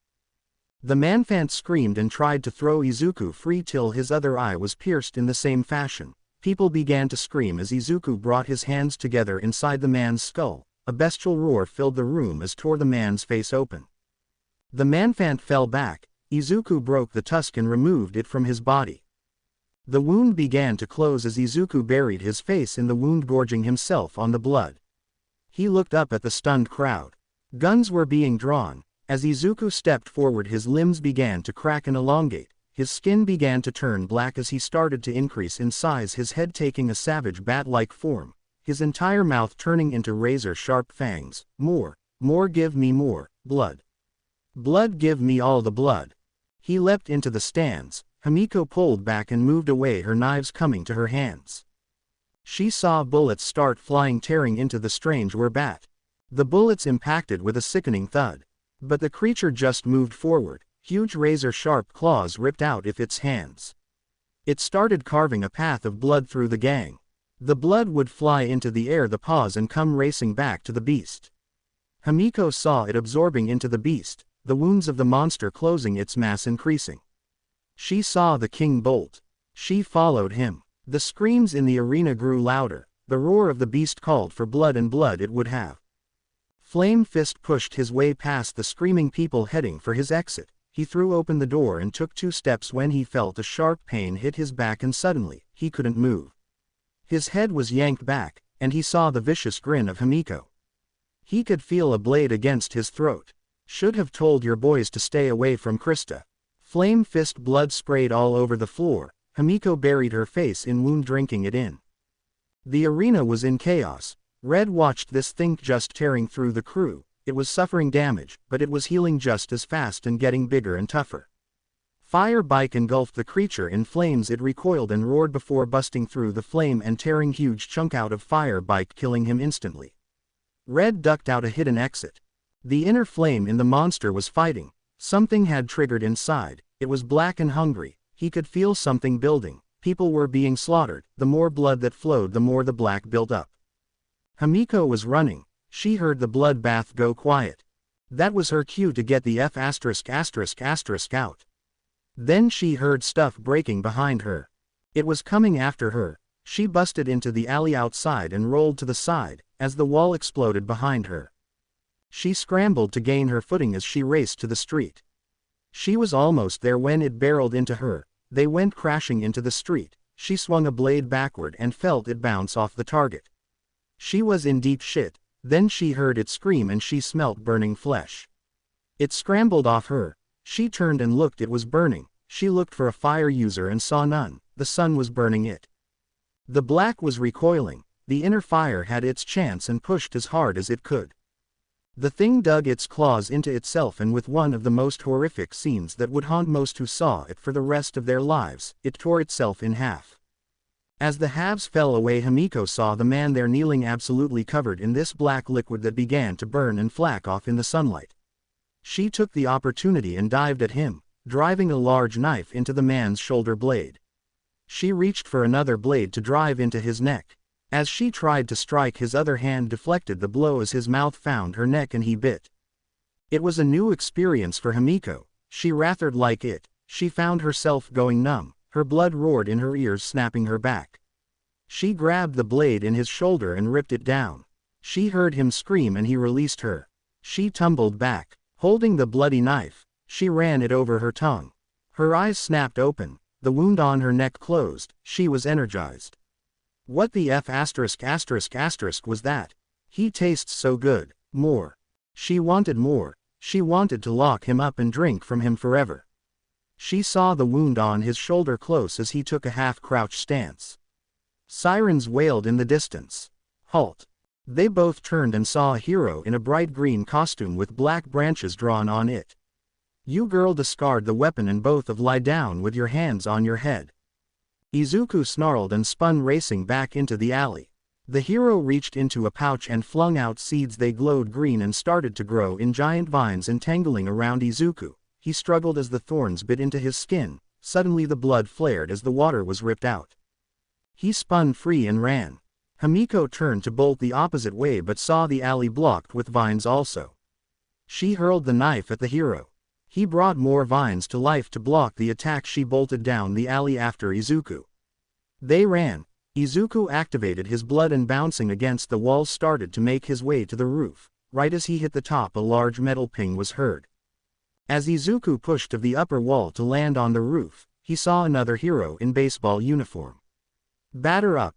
Izuku could do nothing as the bat swung in a downward arc, crashing into him, sending him crashing to the alley below. Himiko bolted left, running as fast as her legs could carry her. She raced for the exit only to come to a skidding halt when a cop car skidded to a halt. She turned back into the alley, racing back down another avenue. Izuku crashed into the ground, his vision momentarily blurred till saw the baseball hero jumping down towards him. Here is the throw to second. He rolled out of the way as the hero crashed into alley, his bat below him like he was about to pierce Izuku on it.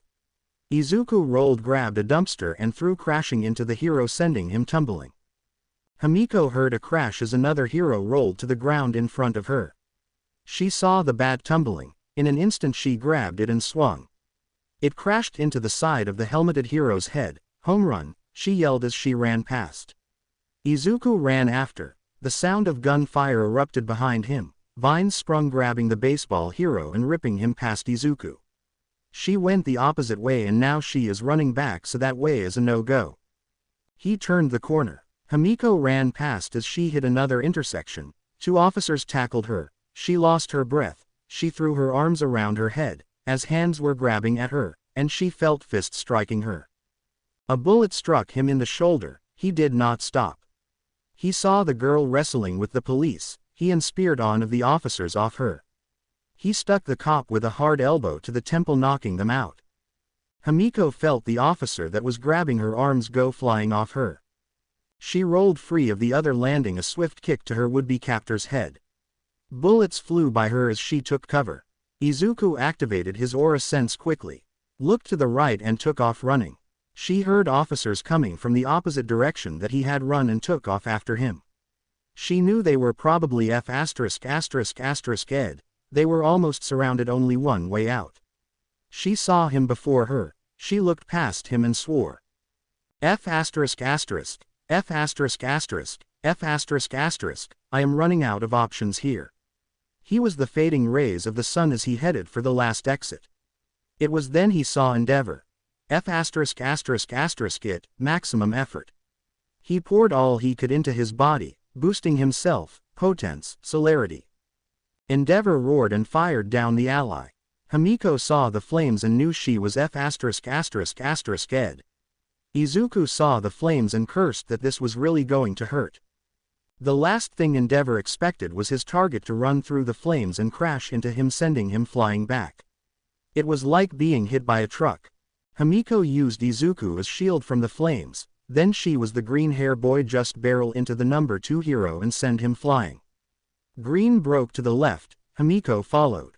She needed an exit. As they neared the intersection, she saw it in the subway. She saw Green get slammed into a wall. She broke for the subway. Izuku was introduced to Wall and Flaming Fist. He was not sure what hurt more. He rolled through with Endeavor on top of him, raising his hand back in the deep red fire. Izuku planted his feet into Endeavor's chest and pushed with all he could, driving Endeavor into a wall and driving the air out his lungs. He saw the disappearing down a subway tunnel. He took off after her. She hit the platform. Looking around, she noticed the cameras. She swore. She heard people scream, then saw Green leap down the stairs and land. They looked at each other. He ran and jumped off the platform and took off down the tunnel. She followed. They ran into the darkness. He knew she was behind him but did not care. They were both running for their lives. Door on the right, he heard. He saw the door and heard the train. It was locked. He was getting tired. He drew upon the blood again and kicked the door open. He felt her tackle him into the room. She scrambled off him and took off farther, racing down some stairs. He followed. As they arrived at the bottom, he heard water and smelled something completely else.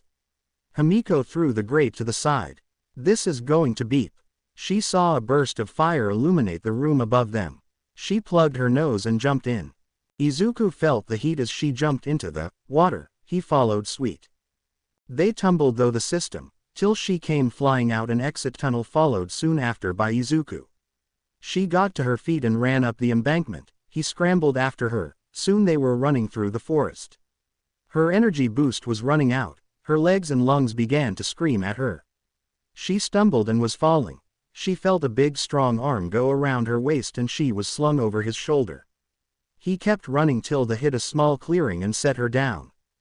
They eyed each other. Himiko still had a knife left, not a big one, but it was a blade all the same. Izuku closed his eyes and listened. He opened his eyes. They are not in pursuit yet. Which way out of here? Why should I tell you? She glared at him. Look, you asshole, you turned me over to that red-suited asshole. All I want is to get the F*** out of here. That way. You keep going that way, you will eventually hit the next town. Thanks. He took off running. His aura sight told him she was not lying, and staying still was not an option. He heard her footsteps behind him. Can't stay in that town. I'm sure Endeavor saw me, not to mention the other heroes. Izuku wanted to argue but he couldn't. He needed to run. As they ran, they found a trail. Following it, they came across a ranger station. He was about to kick the door down when she stopped him. Pulling a bobby pin from her hair, she picked the lock. They entered and closed the door behind them, not daring to turn on the light. Toga, she said. Midoriya. They searched, finding some nutrition bars and water. They sat on the opposite sides of the room, eating some food. So Midoriya, what the F*** are you? So Midoriya, what the F*** are you? The question hung in the air. He could not answer. Not really. To be honest, I cannot really answer that. Vampire. Dampier. I think it's more akin to Frankenstein. So, you are made of dead parts. Possibly. I don't remember much from the creation process. Lots of pain. He wanted to make sure I experienced the pain. Who? My master. His voice sounded weird to Himiko. Pain yet anger, love yet disgust. She recognized it. She heard it whenever she talked about her parents. Where is he? Dead. Endeavor killed him yesterday, I think, or the day before. The days have been running together.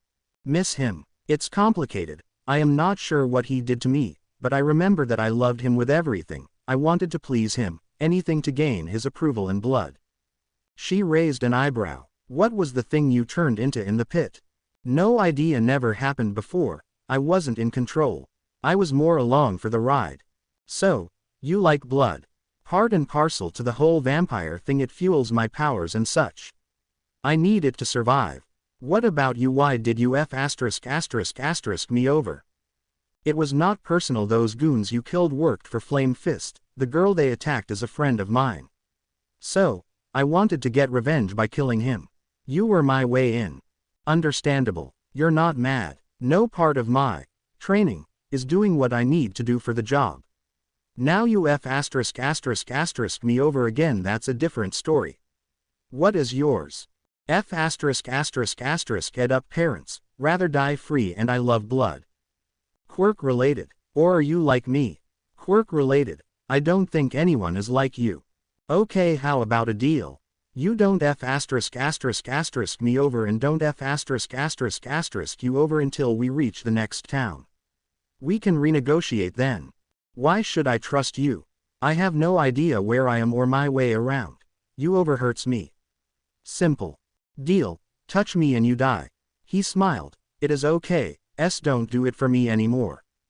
He closed his eyes and immediately plunged into darkness. Himiko looked at him. He was barely breathing. It crossed her mind that she could cross the room and kill him before he awoke, but she was not sure if it did not work. She was not sure she could take him and freaky vampire powers. Instead, she curled up and fell asleep, clutching her knife. Aizawa. He landed and was promptly greeted by Endeavor. He did not smell good. It was him. He gave me the slip in the sewers. I think he has an accomplice. He attacked an underground club and massacred the gang there. Well, that cannot be good. I wonder why the big display though. He could be spiraling if he was blood bonded to the Lord. If that's the case, then we need to find him. He won't stop otherwise. But it gets worse. It gets worse. According to eyewitness testimony, at some point in the fight he turned into a beast with long claws that was ripping through everything in sight. He got tougher as the fight continued and blood was just flowing into him like magic. Then it emerged onto the street fighting with a girl, then it ripped itself in half and kid was inside. Now what does the first part sound like to you? Vampire. Holy shit, is that what the Lord did? He made a vampire. That is why he said he won. That is what that bastard would sacrifice himself for. That's what I thought till the last part. And if he was a vampire, why didn't he turn when fighting Vlad or us? I don't know, but either way we need to find him. I agree. I am wanted to update you as soon as possible. Now I am going to go take a shower and burn this suit. The last vampire was pre-quirk era. It killed thousands. It took hundreds of hunters to bring it down. God damn it, the Lord of Blood wasn't done with his life. Izuku and Toga. He came back to the land of the living slowly. He opened his eyes. The sun had not yet risen. He saw Toga asleep. She was curled up like a cat. An extremely dangerous cat, but aren't all cats dangerous? He stretched. As he did so, Toga's eyes snapped open. Morning sunshine, he said. I hate mornings. We should get moving now. If you wait outside, a girl needs the facilities. Izuku shrugged and stepped outside. I have no idea what to do. I wonder if I should just stop and fight it out. They are not going to stop till they run me down. I have no way to make money, so a plane ticket is out of the question. I could always sneak onto a boat and get the hell out of here. I would just have to be careful about feeding off the crew. I think that may be my best chance. Toga emerged stretching in the sunlight. Well, now let's get going. She took off a light jog with Izuku quickly following. I wonder what he tastes like. They ran in silence, pausing periodically to listen for any sign of pursuit. Izuku noted that they were not on any sort of trail, causing him slight concern, but he was at Toga's mercy. Questioning her might upset her, causing her to leave him in the wilderness. It was slightly past midday when they creased a hill and came to a quick stop. They were able to get a good look down at the bottom of the hill and they saw a forestry vehicle sitting at the bottom. That isn't good, Izuku said. Should we wait it out? We can circle around, but that will take time. Time is not our friend. Okay, I don't want to, but I will go down there and deal with them. Dude, I know you're fast, but they will see you coming. No, I can handle that. I will just have to feed off them when I get down there. She raised an eyebrow. Well, go ahead then, she said sarcastically. Her face went into shock as he stepped forward and vanished. She had her knife at the ready. She sat there tense, waiting for the attack, the one that never came. Her attention was brought back to the forestry agent when she understood something clearly at last of the vehicle flash. Carefully she made her way down to find the agent slumped in the back of his car, looking slightly pale. She slid over to the agent, relieving him of his nightstick and money. She then looked over at Izuku before pulling a syringe and taking some of the man's blood. She leaned down and liked the blood that ran free, not bad tasting. She slurped some. It was his non-reaction that still shocked her. She knew that he had to drink blood to survive, kind of like her. But still, she had not ever met someone else that drank blood. Kind of has a tangy aftertaste, huh? He said. Yay. Not bad, but definite a tang. She said, surprisingly. I never had anyone to talk blood with. We should move to bed, neither of us can drive. Yay, besides I am sure the GPS these things. They took off again. So have you noticed emotions flavors the blood? He asked. Oh, most definitely. My personal favorite is horny and terrified. The spice those add is amazing. Never had horny, but I have had terrified. It wasn't bad. I enjoy willing. The sweet surrender adds this layer. Never had that one. But I did have this American once. Toga, this is by far the best conversation I have ever had. I never get to share this stuff with anyone else. It is nice to have someone that not only understands but can appreciate what I am talking about with the flavor of blood. I wonder what his tastes like. Really horny? Never. You, no, never had to hunt that way. The only Woman I ever had beef with was this bitch named Agatha. It was more of duty. I got off, but it was only after she did many times. More of a beep situation. That beeps. Sometime when I am about to eat, I get so damn horny I have actually orgasmed as I got my first taste. Kind of hot, not going to lie. I wonder what you taste like. I was thinking of the same thing, she laughed as they ran. Shota. He stood looking down at the map. The targets had not popped up on any reports. The nearest areas were already under heavy patrol. Extra heroes were being brought in. Damn it, where is he? He was sure that the green-haired one would have to feed after the battle he went through. He just needed a break. Excuse me, sir, a woman said as she entered the room. She wore a forestry green outfit and rugged boots. She had brown hair that had leaves running through it. Yes, Leaf shot right. Yes, sir. Thank you for remembering my name. I don't know if this helps, but the Forestry Service is reporting that one of their rangers did not report in, and when they tracked them down, they appeared to have been attacked, and preliminary reports is that the target is suffering from blood loss. Where? Show me on the map. The girl walked over, looking at her phone for a minute, before pointing to a mark. There is, sir. He looked over the map and traced his finger to the town nearest their location. Damn it. They had taken off into the forest, but not to circle to another area, but to bypass the mountain and hit the next town. It was a port town they were looking to get out, not only the city but possibly the country. Shota took off out of the room, yelling great job to the young heroine. Pulling out his phone, he hit the speed dial. Endeavor, I know where they are heading. We have to shut down the port in Takahama. They are trying to flee the country. Get everyone we can over there now. Izuku and Toga. They came to the tree line looking over the seaside town. Steadying themselves, they began to casually walk into town, trying their best to not stand out. We need to change our clothes, get a shower and cover up that mop of green you have. Well, I got some money that I procured. I don't know if it will be enough. He pulled out the bills. Toga pulled out her own. I can make this work now, follow me. She led him down into the streets. She had him wait around the corner before coming out with some bags from the second-hand store. There is a Love Hotel not far from here we can use to get cleaned up. Love Hotel. They won't ask too many questions, and we can get in and get out. Works. Soon the pair found themselves in the privacy of their room. Izuku let Toga go freshen up first while he took the opportunity to think. The port is our only choice. Well, it is mine. She can hit the station and go her own way from here. Toga came out wrapped in a towel. Your turn, stud. There are some scissors on the counter. You may want to cut some of that mop off to hide under the hat better. She jerked her thumb over her shoulder.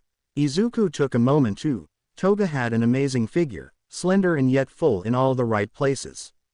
Why didn't you get dressed? Because we are on a time crunch now. Quite staring and get washed, you stink. Put your clothes outside the door so I can dispose of them. Izuku stepped in, stripped, and did as he was told. Part of him found it easier to follow orders than to act on his own. Following orders had been ingrained in him since his change. He wanted to bristle at that, but this was neither the time or the place. He may have taken longer in the shower than he should have, but he wanted to scrub himself as clean as he could. We looked into the mirror and chopped at his hair, trimming it down. It was a hack job, but it would be fine for now. As he stepped out, he froze. The park ranger was in the room wearing a pair of shorts and a yellow shirt. What the F***? Relax, stupid, it's me, Toga. Holy hell, is that your quirk? Yay, now let's get going. I have no desire to stay in this place any longer than necessary. I want to get you to the port, then I am out of here. Deal done. Endeavor. He had reached the port as fast as he could. 2 ships had left before he arrived. He had alerted the Coast Defense Force to stop the ships and search them before they hit international waters. 4 others had left since the incident yesterday. He had alerts sent to their ports of destination and to the ships themselves for a potential stowaway. He was in the security center looking over the monitors as some of the local heroes were posted around the port. Police were searching the containers looking for sign of entry. Sir, this is Officer Taco. We have an officer down, breathing but unconscious. Bruising at his neck. All police units converge on Officer Taco's location. Heroes units guard the ships. The target is in the yard. Shota. He stepped off the train, scanning the platform. he was about to head off to the port. Till something caught his attention. Male, brown shorts, yellow shirt, black hair. That was the forestry agent that was in the hospital. What the hell was he doing here? He was about to call Endeavor when he heard the call come in. Target is in the dockyard. Shota quickly made his way to the not forest ranger. As he approached, using years of training to move through the crowd with ease, he saw the ranger stop, turn, and look right at him. Shota immediately activated his quirk. He saw the face of the ranger distort and start to melt before his line of sight was broken. That must be a quirk that wouldn't work on vampiric powers. The ranger took off at a run. "Everybody get down," he shouted as he broke off in a run. Endeavor. He had made his way down to between the edge of the containers and the ships. He was about to head over to the officer when he felt a chill pass on his left. He stiffened and sent a ring of fire exploding around him. It hit someone. Izuku. Ow. That hurt. His obfuscate failed and he found himself in a ring of fire with the number 2 hero in the country. Toga. She broke through the crowd and leapt down the stairs, rolling as she hit the bottom. She took off a dead run. Something grabbed her around the chest. She looked down and found a gray scarf wrapped around her. Halt. Shit, not good. She immediately released her borrowed form. Feeling the scarf go loose and she slipped out and took off running naked. She screamed bloody murder and pointed back at the hero, yelling about how he had tried to beat her. A group of young men ran towards her pursuer, giving her time to break off down an alley. Shota. It took him a brief few but precious moment to get the young men to see his badge before he took off in pursuit. Shapeshifter of some sort but can't copy clothing. So just find the naked person. Endeavor. Surrender. For execution. I don't think so. Your choice then. Endeavor rushed at the green-haired target. Path of the mind. Izuku called upon his blood magic to use telekinesis, launch Endeavor over his head, then immediately called upon the blood to flood his body. He ran and leapt over the ring of fire onto a shipping container and started running. Endeavor was caught off guard. He righted himself and used his flames to land safely. All heroes converge, target heading south on top of the shipping containers. Izuku was screwed. He activated his celerity and potence to run as fast as he could.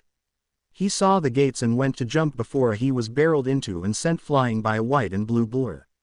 He crashed into the ground, bouncing into the side of a container. Stop, villain. Standing in front of him was a slender hero in a full white bodysuit with blue trim. It was the speed hero, Velocity. I could barely see him. Izuku locked eyes with the hero. Dominate. Command, falter. He saw the hero stumble.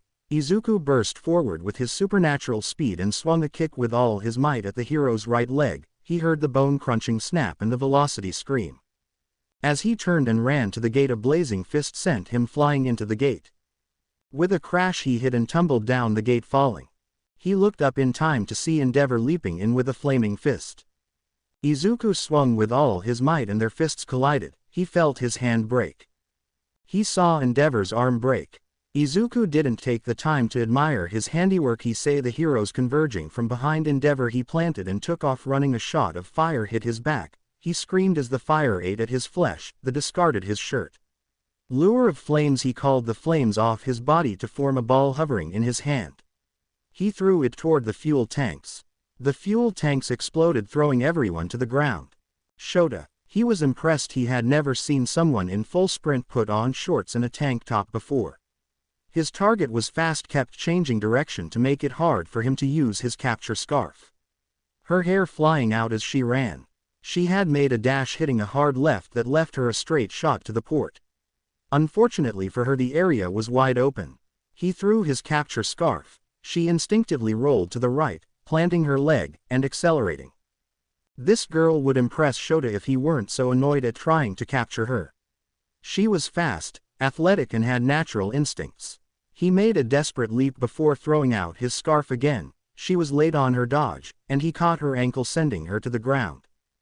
Got you. The girl whirled and drew a large knife, trying to free herself. Then the explosion came. Shota fell to the ground, his ear ringing. As his vision cleared, he saw her stumbling to her feet and trying to move. He threw his weapon again. As it flew from the corner of his eye, a blur of green hair collided with him, sending him flying. Toga. She had to move. Her ears were ringing. She saw her attacker flying. She saw Izuku standing there. He moved so fast as he was at her side in a second. He scooped her up and bolted for the alley. Just as they hit the entrance, an explosion erupted behind them, sending him stumbling and her flying out of his arms deeper into the alley. Izuku. He gasped in pain, calling upon the blood to heal. He rolled and saw Endeavor, broken arm and all. He barely noticed the white and purple streak flipping over Endeavor as a shattering axe kick came at him. He couldn't move. Instead, he threw up his arms to block. The ground shattered underneath him from the attack on his forearms.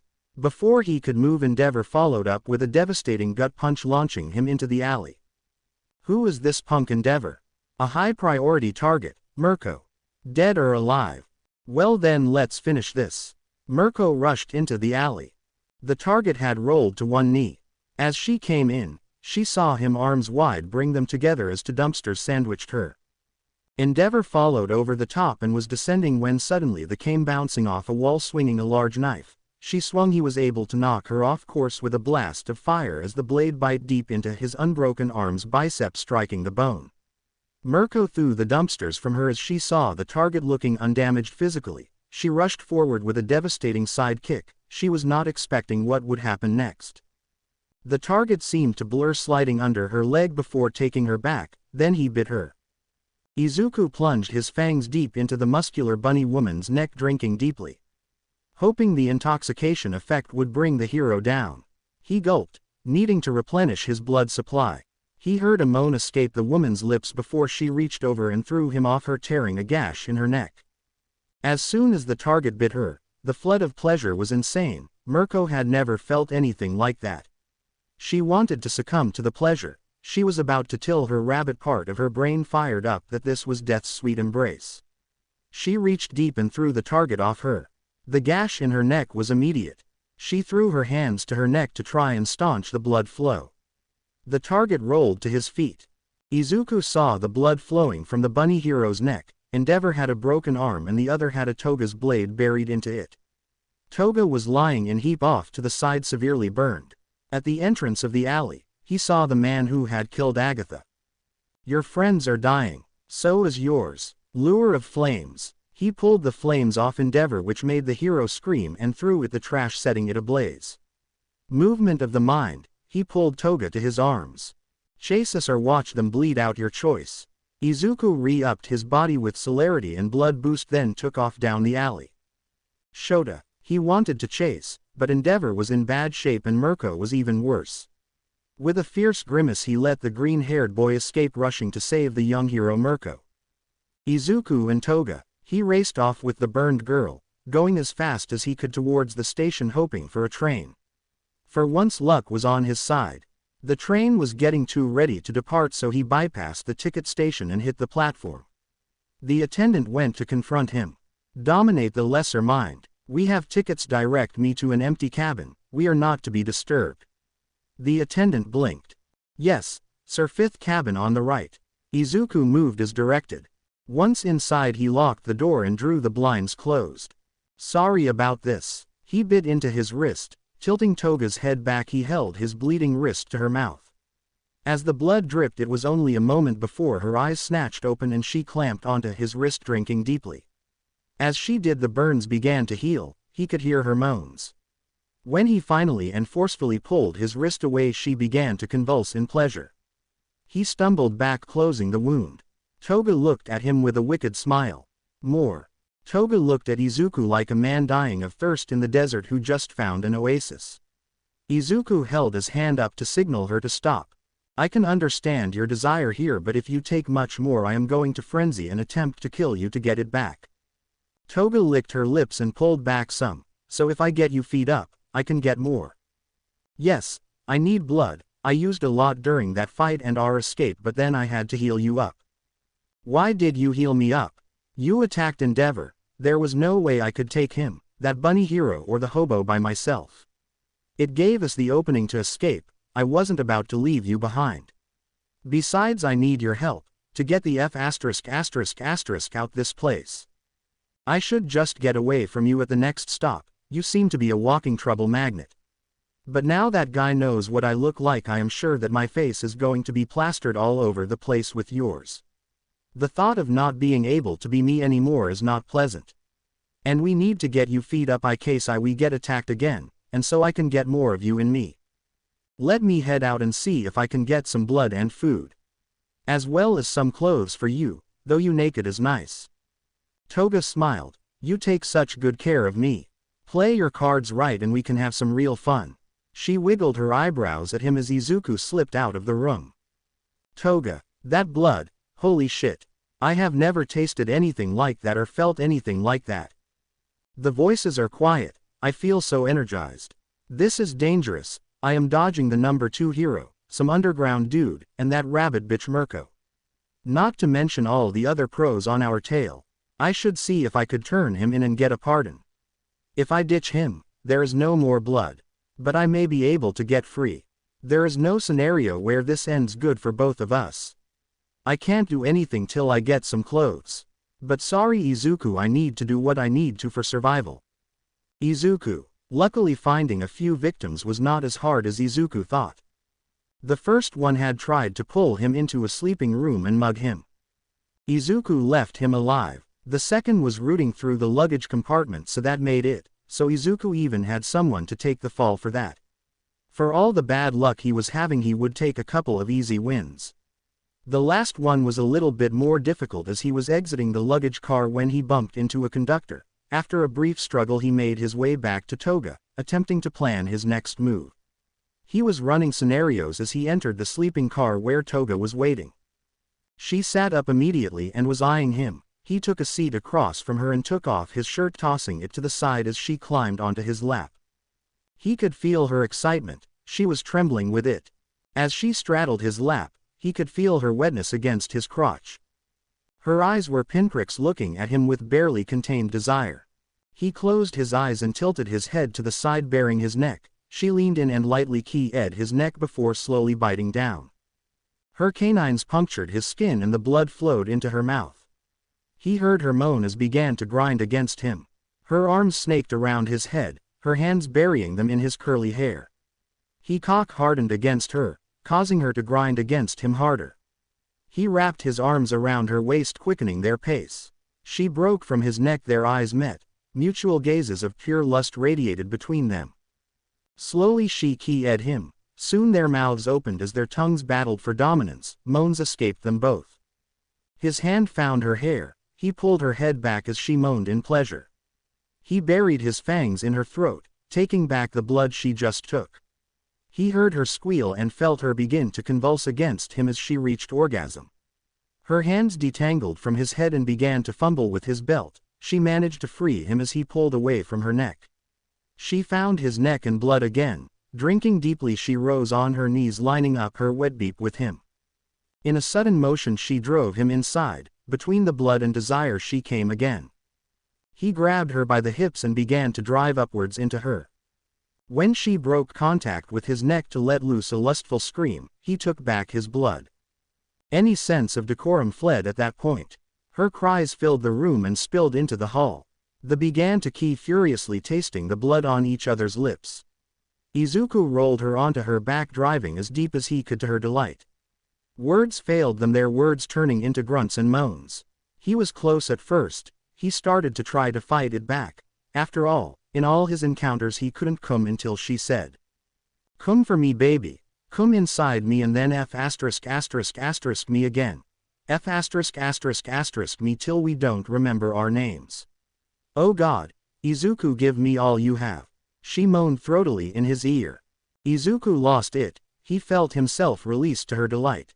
They lay there for a moment. He could feel her clinching around him, coaxing him back to life, and they started again. Izuku finally knew what beep was. This was beep. What he was doing with Toga right here was beep. It was wonderful. Tonight he would take her as many times as possible. It turns out with supernatural stamina that would be quite a lot. For this one night they lost themselves in blood and beep. Izuku and Toga were in heaven. Izuku awoke alone. There was a moment of confusion. Had she left, it was probably for the best. His odds of survival were not good. He found his clothes and some of the money he had procured was missing. He shrugged and slipped into his clothes. As he finished slipping his shirt on, the door to the compartment opened and in Toga walked with some pink boxes tied in white string. I had to guess what you liked, but I woke up starving and I figured you would be as well. He looked at her. Her face was full of color. There was a clarity in her eyes he had never seen in the time they had been together. He took a box and opened it. Eggs, bacon, potatoes, a small salad, and some fruit. She had the same. They sat eating, not saying much. The next stop is in 20 minutes. We should probably decide what we should do. What is the stop, Mustafa? Izuku looked at her. Emotions danced through his eyes. He finished his meal and began to run options through his head. Thanks for last night, Toga said. But, Izuku responded without opening his eyes. I think we should split up.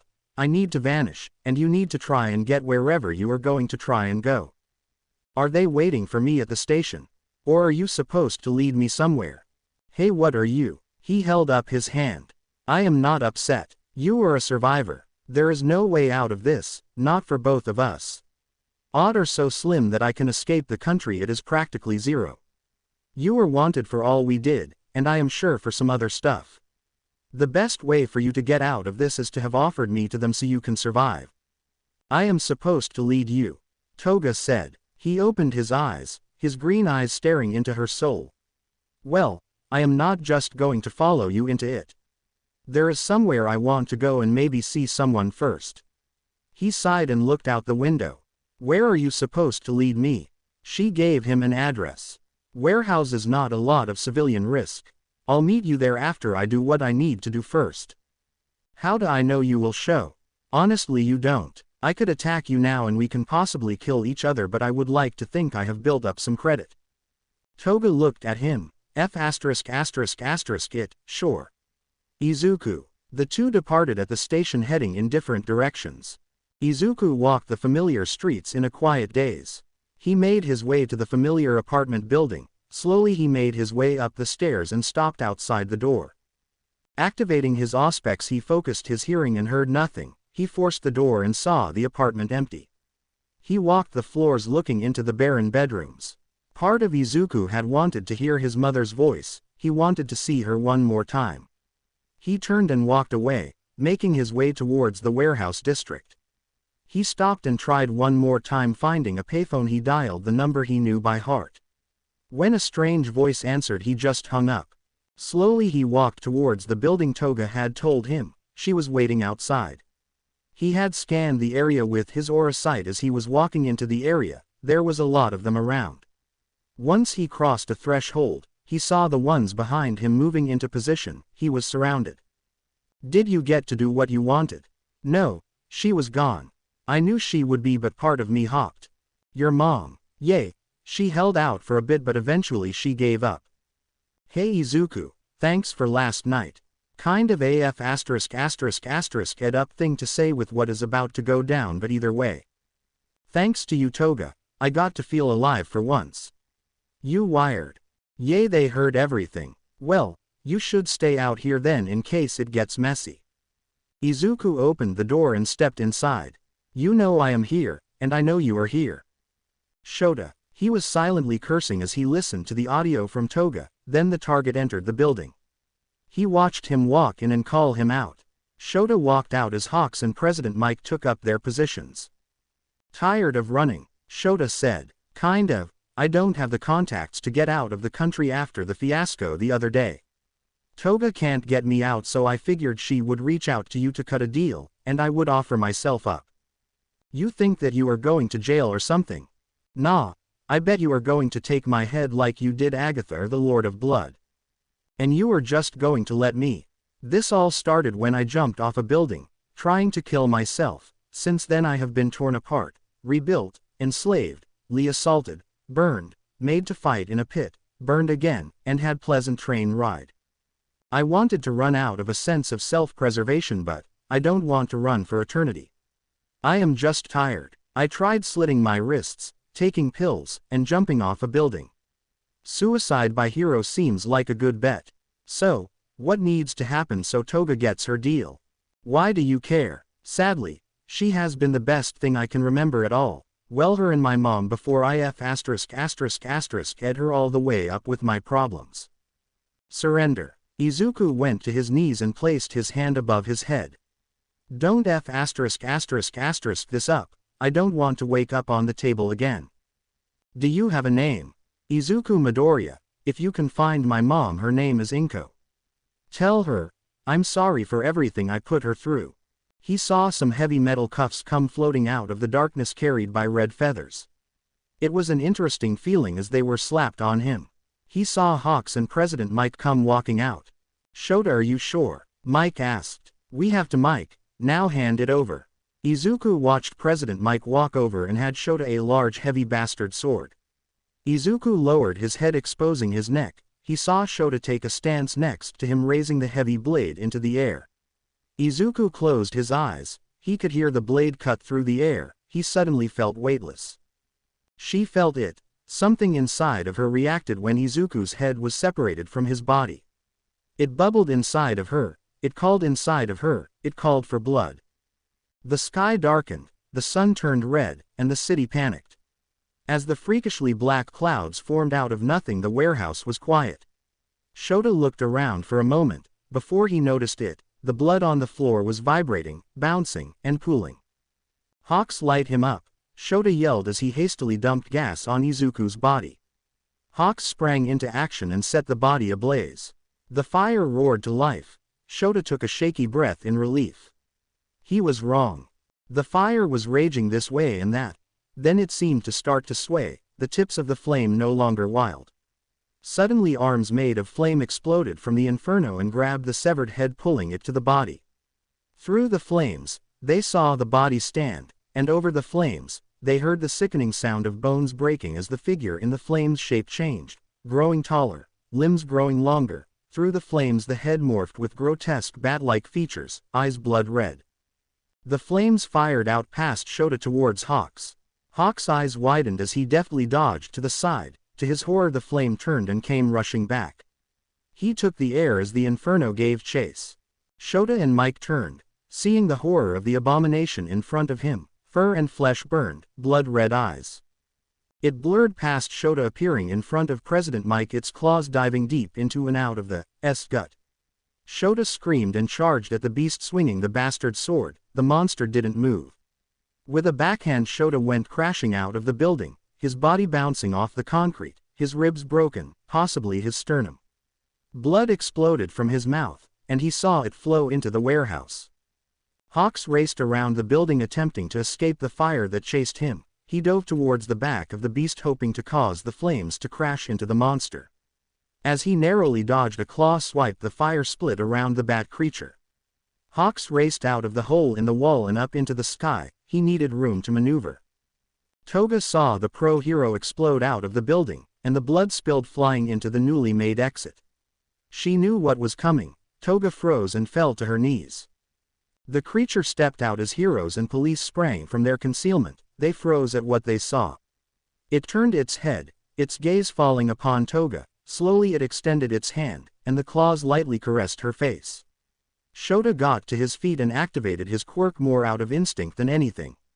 He couldn't track it as appeared in front of him. His mind couldn't keep up with the movement, not even when his intestines spilled onto the floor. Hawks was at a loss. Tapping the earpiece he called out, "This is Hawks. I need everyone near Mustafa to converge on the docks. We have an Omega-level threat. President Mike and Eraser Head are down and may die. I am evacuating their bodies to the paramedics. Can anyone hear me? I can hear you, Hawks. I am on my way." The police opened fire. They had no other recourse, and the beast did not react kindly. It tore over to their position. Their screams filled the air, and their blood filled the beast. Mount. Lady fought back the horror of the carnage she had just witnessed. 10 officers had just lost their lives before she could even react. Her anger roared, springing into action, her colossal fist crashing down into this monstrosity. She did it. She got it. The other heroes felt a momentary sense of relief that ended when Mt. Lady screamed. Her hand exploded in blood and flesh. The creature had torn through the bones of her fist to get to her. it was racing up her arm, its long limbs trailing behind it, huge gashes being left in its wake. The blood collects above the creature's head. She swung her uninjured hand, batting the thing from her. It tumbled in the air till massive wings sprouted. It was there, hovering above the ground. It was uninjured, and worst of all, they thought it was smiling. Hawks zoomed past with the fire in hot pursuit. He launched his feathers, slicing deep into the beast. No blood flew. He saw it heal instantly, then it disappeared. Years of training saved Hawks that day. He sensed it above him, and he managed to bring his wings up in defense, and the beast drove the hero to the earth with a crushing double axe handle smash. Death arms raced and caught Hawks. As Cammy Woods stepped forward, lacquered chain prison, the hero's ultimate move raced towards its target. The fire came darting around the beast and mimicked the projectiles, intercepting them and racing up to envelope the hero, who screamed as the flames engulfed him. Backdraft raced in to attempt to quench the flames. The beast roared and the ball of blood above his head exploded out into spears that raced out and started to pierce the other officers in the area. A gunshot exploded from nowhere, colliding with the head of the beast's blood exploded but froze in the air and swarmed back to the beast.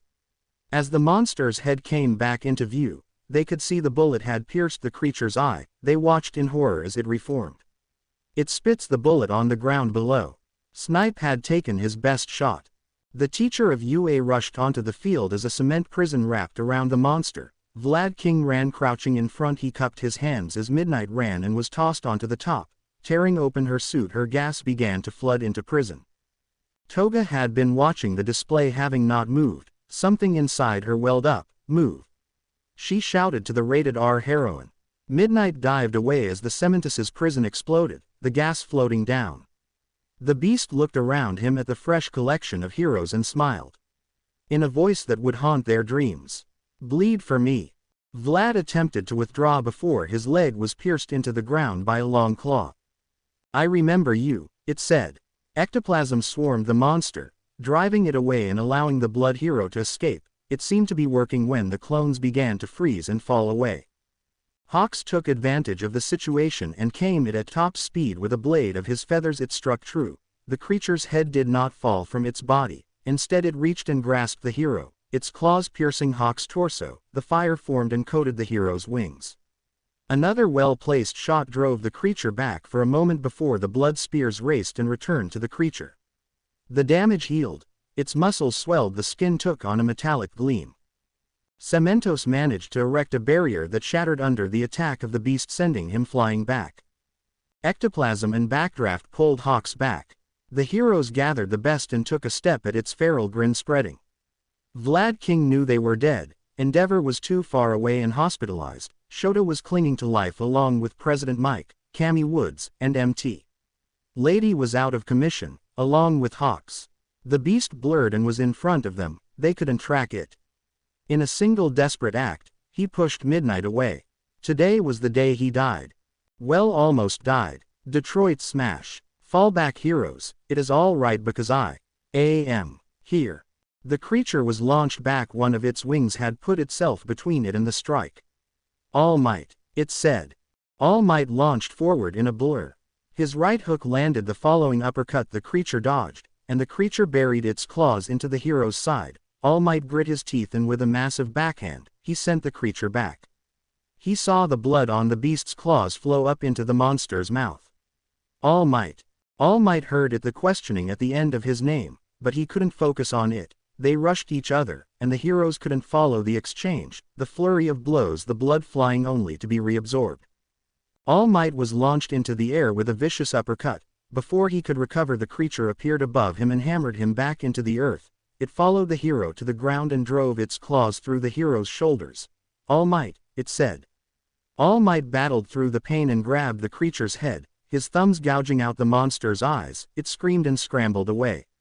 He had to press his advantage. Texas smash, Carolina flurry.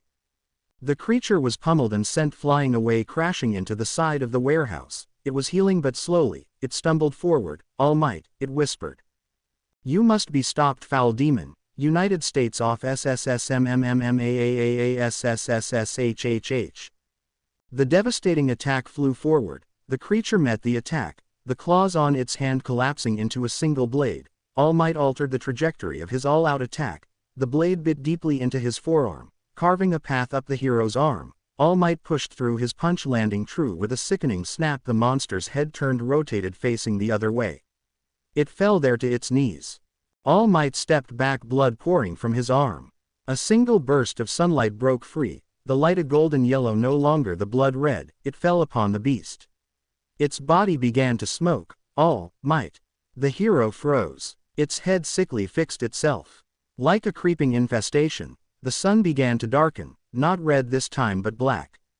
Rip him apart. You have to tear him in half. All Might saw a girl struggling to stand. It's the only chance, All Might. All Might stepped forward, powering through the pain in his arms. He drove his hands into the creature's chest, and with a mighty roar, he tore the creature in two, its blood splattering everywhere. As the hero cleared the blood from his vision, he saw a young man with green hair standing in front of him. The man smiled. Cool, All Might. The yellow rays of the sun broke through the sky, and the boy fell to his knees. Can I be a hero now? I still don't have a quirk. The boy's eyes glazed, and he toppled over into the arms of the girl who barely managed to catch him. Flashback. All Might, do you think I can be a hero even without a quirk? No, young man, I don't think you can, but there are always other ways that you can help others, such as being a member of the police, or a doctor. Without a quirk, you cannot be a hero. I am sorry for that, but that is the truth. I trust you to keep your word about today. Goodbye, young Midoriya. Flashback ends. All Might was stunned. His arm was wrecked, as he looked at this boy. This boy was vastly different from the rooftop that day. Those green eyes bored into him just like that day. The day that All Might had failed him. He saw it. He saw the light drain from the boy with those simple words. He had tried to soften the blow, albeit poorly. He had even left him on the roof that day. He knew he had devastated him. He had failed him. Now here the boy was. He had developed something. But the boy didn't call it a quirk. What had happened here today? People's lives had been lost. Was this the same boy that had nearly killed Mirko and had put Endeavor in the hospital as well? Devastated Velocity. He had fought so many pro heroes today. What was that monstrous form? All Might felt the blood slither off him and collect on the Midoriya, saw it slither into the boy's body. He tensed, expecting the boy to rise, but he did not. Toga. She had felt it the entire time. Throughout the chaos and the carnage, she was safe. Nothing was going to hurt her. She felt it in her core. She felt it in the blood. They came and placed Izuku Midoriya in cuffs and took him into holding pending investigation as to what the hell had happened on the docks. The heroes that could be healed were dispatched to the city to calm the panic that had occurred with the sun changing colors and the clouds. 12 police officers were dead, and 10 more were in critical condition. Hawks, President Mike, Eraserhead, Cammy Woods, and MT Lady were all rushed to the hospital. All Might received a healing key from Recovery Girl and moved toward the city. Nezu sat back and steepled his hands. What were they to do with the boy beast? If left in the hands of the Commission, he was sure that they would just turn him into a bioweapon. Putting him in Tartarus would only prolong the inevitable. Would dampening cuffs even work on him? Could they even hold him? Maybe they could execute him. Fire. Endeavor. Yes, maybe that would be the best course of action. But what if he could harness this beast, make him his monster?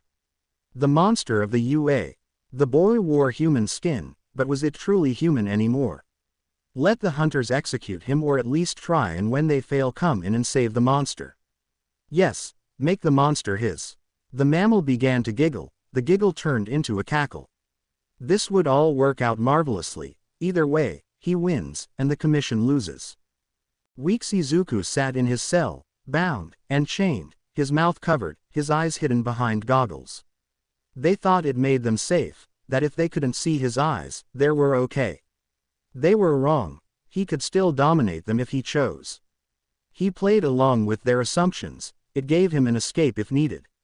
Today the cell opened, and he was dragged to the room and chained in the center. The door behind him opened, and Izuku sniffed the air deeply. Hello, Endeavor, come to burn me again today. You know it didn't work so well last time. Shut up, you wretch. My flames consumed the Lord of Blood, they shall consume you as well. Flashback. Prominence burn. The flames roared forth and consumed the boy. His screams were loud before the body slumped. Then the fire suddenly turned black, and the security officers in the room had all their blood ripped out of their bodies. Endeavor felt the pull as his blood began to seep out of his pores, rushing to the black flame. Endeavor stumbled out of the room as the blood started to flee his body faster. Shota grabbed him and dragged him off as the facility locked down. For 4 days, no one could get within 100 yards of the black flames without having their blood ripped from their body. A storm had raged the entire time, freak lightning strikes that were tinged red. When it all ended, Izuku was asleep in the center of the room. Uninjured. Flashback end. As Endeavor called up his flames, ready to strike this monster down, he focused on bringing up such intense heat, more vital than he had felt before. He went to strike, and as the flames were about to make contact, Endeavor pulled his strike and rolled, ending up on the floor in a desperate attempt not to cross the prisoner.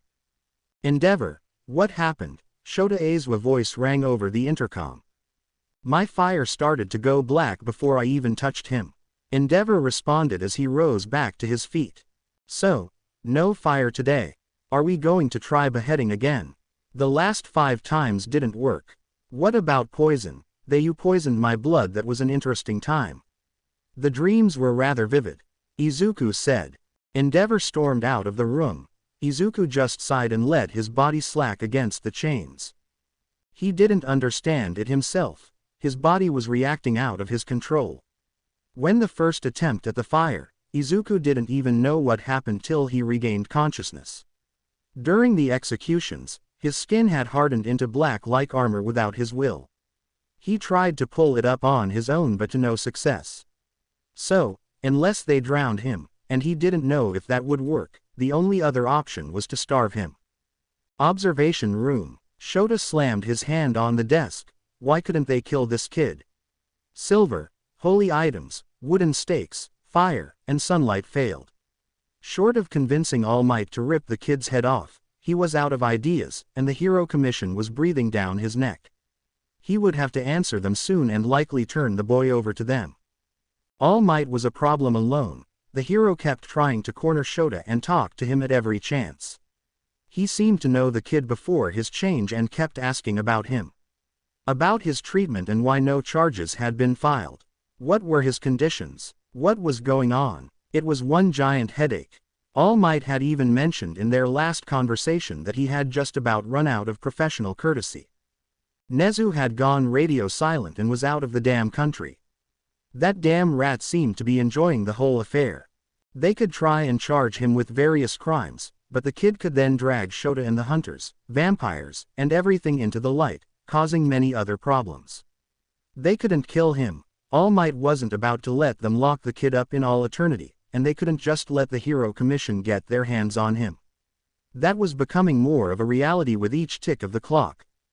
The 2 battles at the docks and all the heroes injured were causing many questions to pile up, questions Shota couldn't answer, and pressure was even building on Endeavor.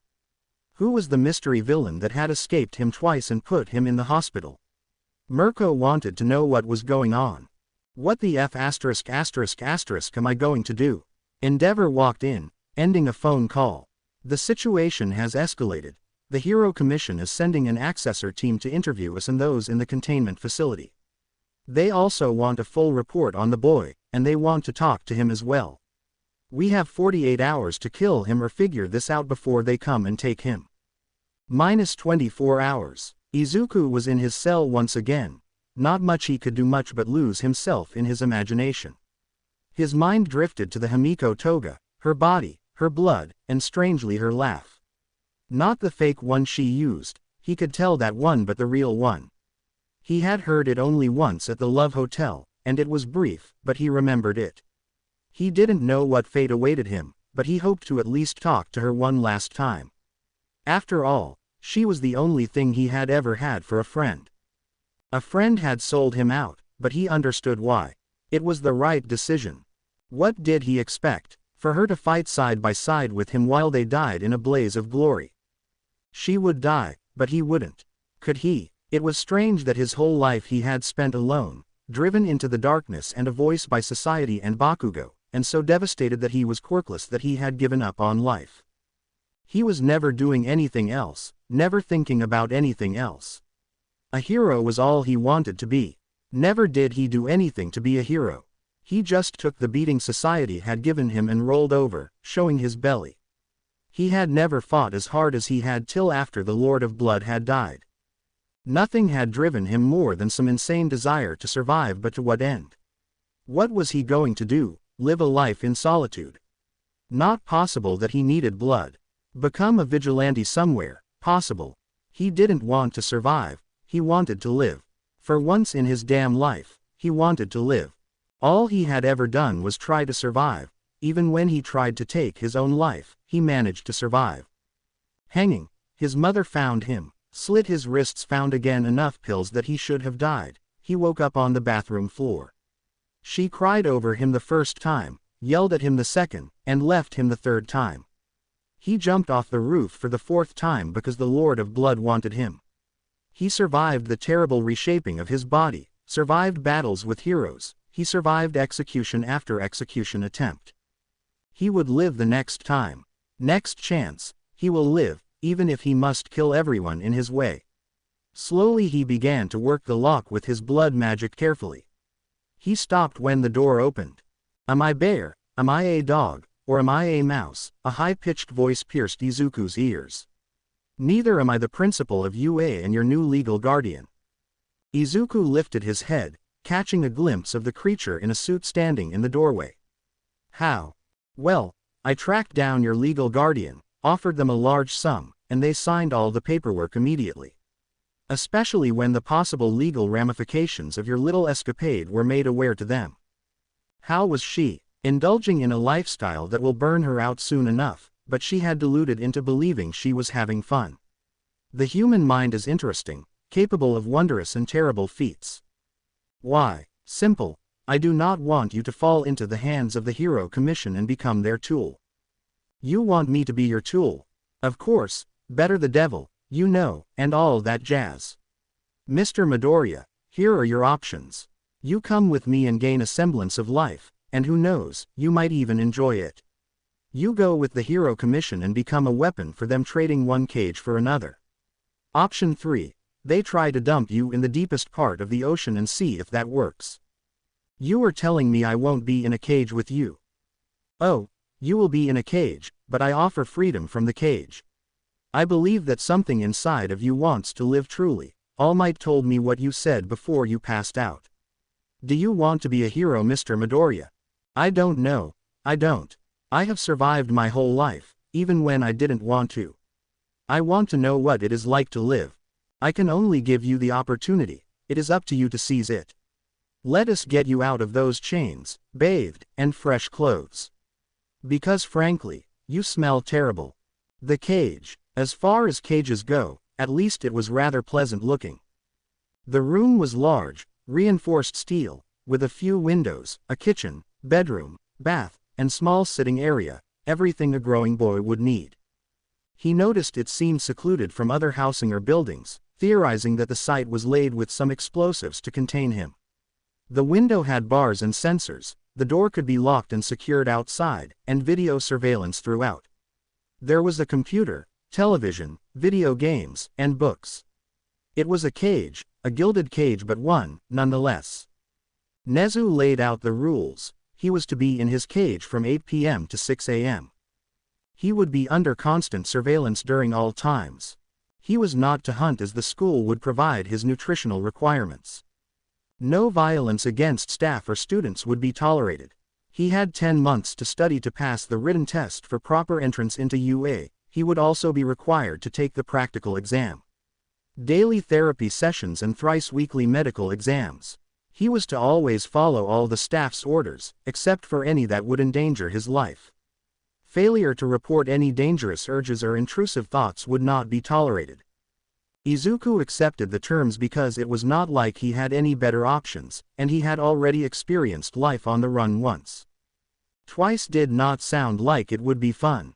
He wondered how they could keep him here if he chose not to be. He was confident that he could escape from anyone on staff, as he could move and act faster than anyone he had seen except All Might. The part that Izuku did not enjoy was the restrictions they were putting on his blood. He was confident that they didn't understand precisely how it worked, but was worried that if they kept him starved, the consequences would be, especially if forced into combat situation while his tank was low, so to speak. As it was now, he wouldn't be able to do much before he risked losing control. He also understood that this could be intentional, or that they could use this information to control him. It was a precarious situation to find himself in. As he examined his cage, his attention was brought to Nezu walking in. As the door opened, Izuku could see people in some full armored gear behind him, along with Midnight and Vlad King, both in a type of armor. He had to smile at the neck guards. It was a nice touch, pointless but nice. "Greeting, Warden," Izuku said. "Warden," Nezu said to himself. "Now, is that any way to refer to your guardian? Maybe Overlord, but Warden." "Overlord," Izuku said with a bow. Nezu smirked. "How are your quarters? It's a nice cage. I appreciate you dressing it up. Living in a steel box would be annoying. No reason a cage can't be nice, but I understand. Living in a cage is undesirable, it does things to you." Nezu said, his voice getting cold. "I would like to look at this as a temporary arrangement, as there are those who are quite wary of you after the battle at the docks. I would be a fool to say I have no reservations or fears. As someone with some cage experience, I will not hold you in one for any longer than necessary. So, the goal is to remove the obvious cage for a less obvious one. Of course, that is all the life is. Everything can be interpreted as a cage. It is all a matter of finding the one you choose to accept. It is simple, my ward. You prove that you can follow the rules we set and get more freedom. If you develop how I think you will, you can have a normal school experience. Your display at the docks has many people on edge, your ties to Lord of Blood have many questions on everyone's lips, and your actions in escaping Endeavor. We have a lot to learn from you and what you are. As a show of trust, what is it that you want?" "Blood and Himiko Toga." "Explain." "I need more blood. If I was to use my gifts, I would run the risk of going into a frenzy, and I don't feel like I can defend myself if the situation were to call for it. I wouldn't say I like that feeling. As you can understand, it makes me nervous and distrustful. Himiko is more. I want to talk to her. I would love to see her if she wanted it. She is the only thing I ever had to friend in this ed up life. Simply, I miss her. I will discuss this with Miss Toga. As far as blood goes, I have brought some with me and some food. We need to set up a meal plan and see that your dietary needs are met. It will be important that you communicate such things as your special hunger to us so we can keep it safe for you and us. Without a better term, your primary handlers will be Midnight and Vlad King. Is that an issue?" "No, Vlad King doesn't seem to have a massive desire to see me dead that Eraserhead or Endeavor does. I have never met Midnight." "Very well then, I have brought you regular food and will have more blood brought to you. Please go online to Jungle and order some clothes and decorations for your chambers, as well please fill out the request form for any special items you may need. Of course, all your orders will be reviewed before being sent in. Order your groceries so that they can be handled as soon as possible. You have the essentials for tonight. Do you have any special requests?" "Not now, but I am sure I will. I thank you for your generosity, my dear Overlord." Nezu smiled. "Until tomorrow, Mr. Midoriya, expect your blood delivery within the hour." Izuku watched as Nezu left. He could see some of the guards on the outside visibly relaxed. Izuku understood it on a fundamental level, even if it hurt some. He was a monster and a dangerous one at that. He had gone from being afraid and bullied to being feared. Battle not with monsters, lest ye become a monster. He was a monster, but it didn't mean he couldn't dream of being a man. Because even if the dreams of a monster are soaked in blood, it doesn't mean that they could not dream. Izuku. He awoke early, restless and with a longing. He was in his cage, but he wanted her. He needed her. It was not comforting. She had turned him over. He understood he indeed did, but that very act should have been enough, but it wasn't. I was a burning ache, an addiction that couldn't or wouldn't be satisfied by any other. Was it the beep? Was it her voice? He tried to place his finger on it and decipher the mystery of his desire for Himiko Toga. It was consuming. He had asked for her yesterday, but he wasn't sure if they would bring her so soon. Thoughts of escape formed. he would be in the same spot again. Nezu wanted him to be his monster, a gilded cage for now. A promise of freedom, a promise that he questioned would ever really be his. When the rap at the door announced the security detail, he walked over to the designated area and placed his hand on the wall. The door opened, and in walked Midnight, Vlad King, mirrored sunglasses, and all. He could smell the fear coming off Midnight. She was afraid of him. Vlad King was wary but not afraid. He saw the shackles in their hands, and silently he laughed. He could yank those glasses right off their faces. The bonds would prove inconvenient, but they could be broken with enough effort, but let them have their comforts as false as they were. We are going to take you to the medical wing for a full evaluation. You will then attend your first counseling session, lunch with Himiko, then you will be taken to the training ground Theta for evaluation, Vlad said. Want to see what I can do when not in beast form? Something like that. Don't you already have enough data on that? My first scrape at the dockyard was in my normal form.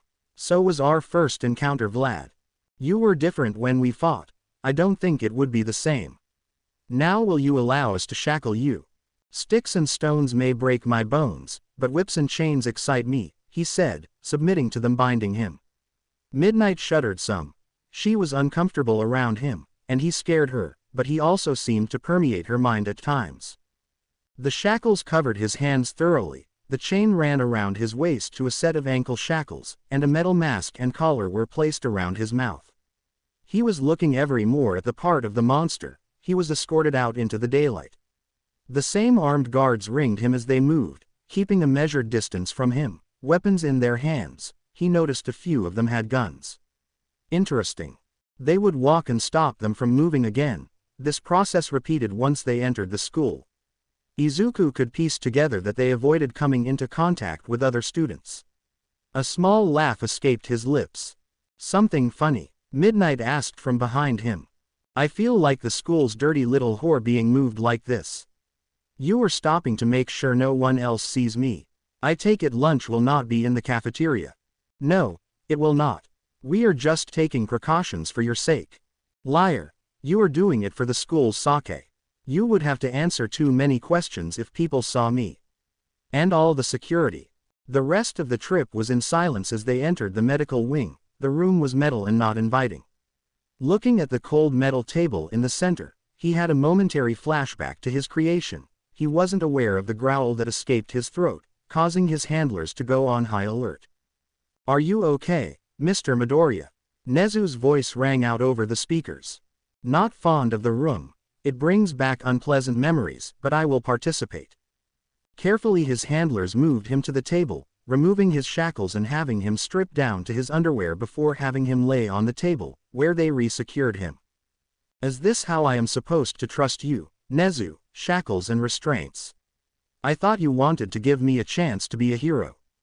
Now, Mr. Midoriya, trust must be earned. Being cooperative will allow the staff to be accustomed to your presence, and once they know they are safe, we can begin to allow more freedom.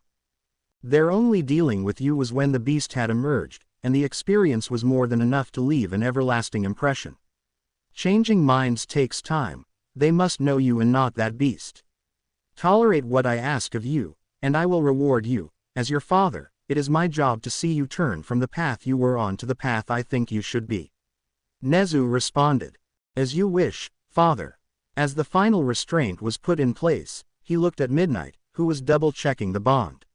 Should you be leather when you strap me to a bed? Only if you have been naughty. Have you been naughty, Mr. Midoriya? The rated R heroine quipped back. Very naughty, Mistress Midnight, oh so naughty. He replied, eyeing her suggestively. Midnight was about to respond, but she walked out, saying the restraints were secure. The door opened, and All Might, Recovery Girl, and Aizawa walked in. Mr. Aizawa is here strictly as an expert in your condition, Mr. Midoriya. Works for me. Hello All Might. Young Midoriya. The pro responded. I want you to know that I am against the treatment you are receiving and that I believe that you should not be treated as a monster. That's because you are an idiot, Aizawa added. And you are prejudiced, All Might bit back. Young Midoriya is a victim.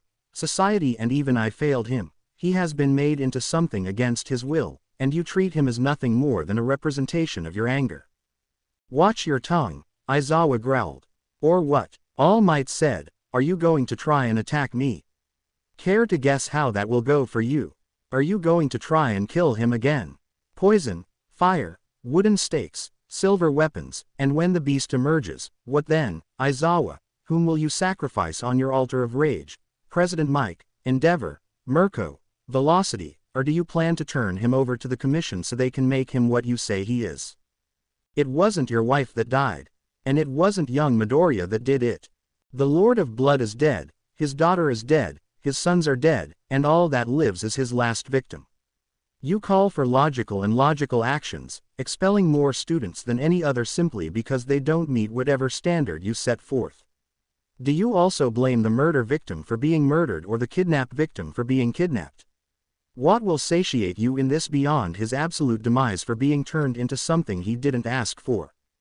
You have no idea, and you have no idea what burdens I have borne, what I have sacrificed, what I have forsaken, so you watch your mouth before we play 32 pickups. Don't let the smile fool you, Izawa, that's for the public, and we are not in public. A menace rarely seen radiated from All Might. Izawa said nothing.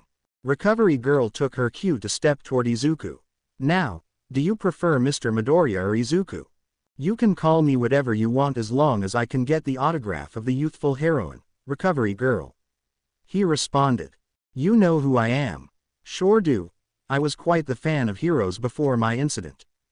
Do you mind if I examine you then, Izuku? Not really, he responded. How did you come to be like you are? I don't know, he began before recanting his transformation in as much detail as he could provide. Why did you worship your tormentor so? His blood, you have no idea the taste or feeling it gave. Imagine the most sublime thing, and it was that. It took over, it was the only release in all the pain of my transformation. When the blood would hit my tongue, the pain went away, I could rest. I was awake for almost all of it. They wouldn't let me pass out. When I closed my eyes, they removed my eyelids. After enough pain, you will latch onto any form of salvation put before you. I saw my chest cavity open and bare to the world. Why afterward wasn't so bad. Why did you fight to protect him? I had to. I loved him, but I rebelled. How so? Izawa said. He sent me to kill a woman who had overheard something she shouldn't have. I approached her and was in a position to do so but let her go. She was a good person.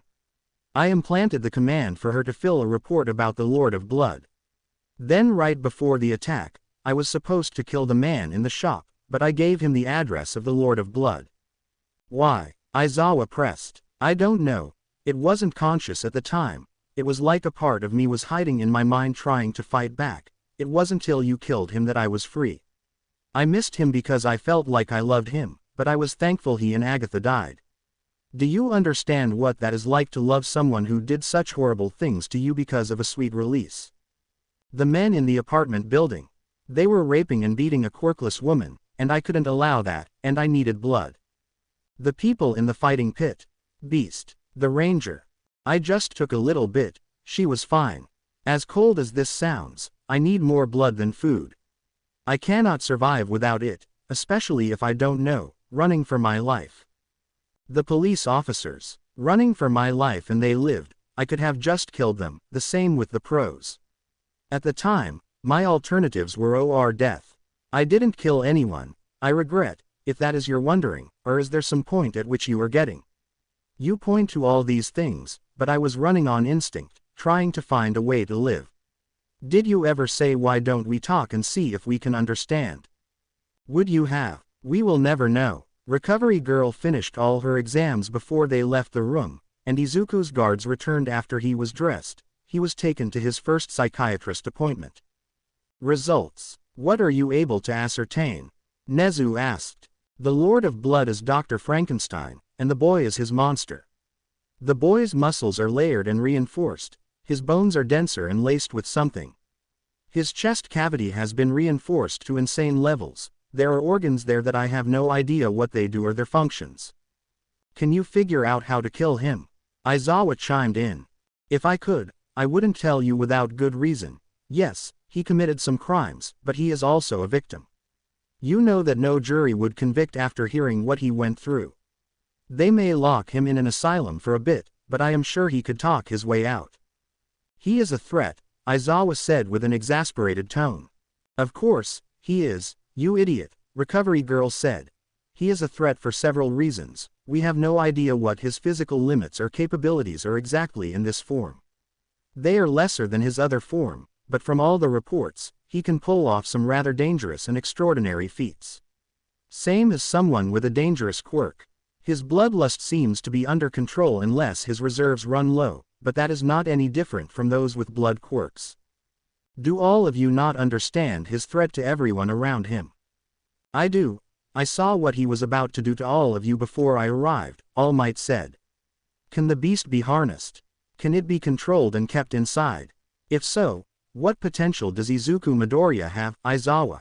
You can't be serious. No, take away everything else. He walked into class on day 1 with all the offensive capabilities you know of, and later you find out he frenzies without adequate blood supply. Tell me. Izawa refused to answer. We train him to recognize the signs of losing control so he can better take care of himself and not be a threat to others. He would probably win all 3 years of the sports festival and be on his way to becoming a top hero, his looks and if he leaned into the vampire part. Dark, broody, mysterious, would be on the fast track to the top 10. Nezu said. And when people die around him? Was it his fault? Could he have prevented it? Could he have done something else? Does he regret it, or does he revel in it? All Might said. Izawa, just answer these questions. Okay. Are all the vampires in the world dead? No.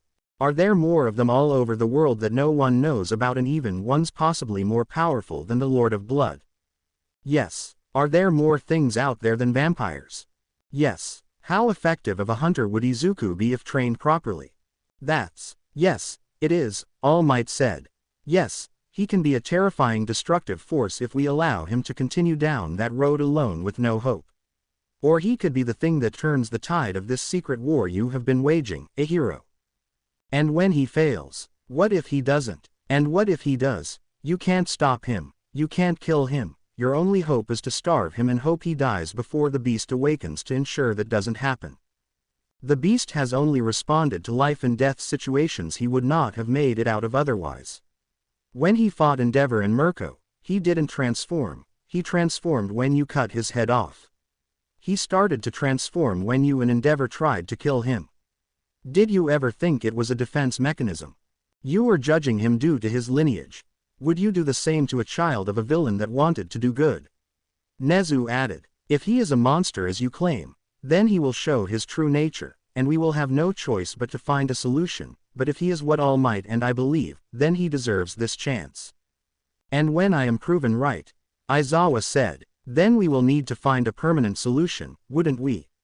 Nezu said as the room fell silent. Therapy. Mr. Midoriya, you need serious therapy, there is so much to unpack. For your sake, we will start with 3 sessions a week, and I want you also to journal your thoughts.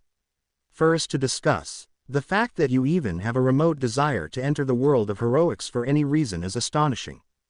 Yeah, I am pretty ed up. Self-awareness of your mental situation is a positive step.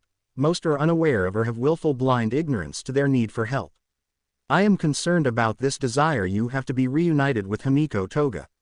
From what I have been informed, your time together seems like the beginning of an unhealthy codependency. Everyone else I know fears me, has tried to kill me, used me as a beat toy, or is dead. Yet Ms. Toga betrayed you. Yes, she did for survival, that I understand. Your acceptance of betrayal is concerning.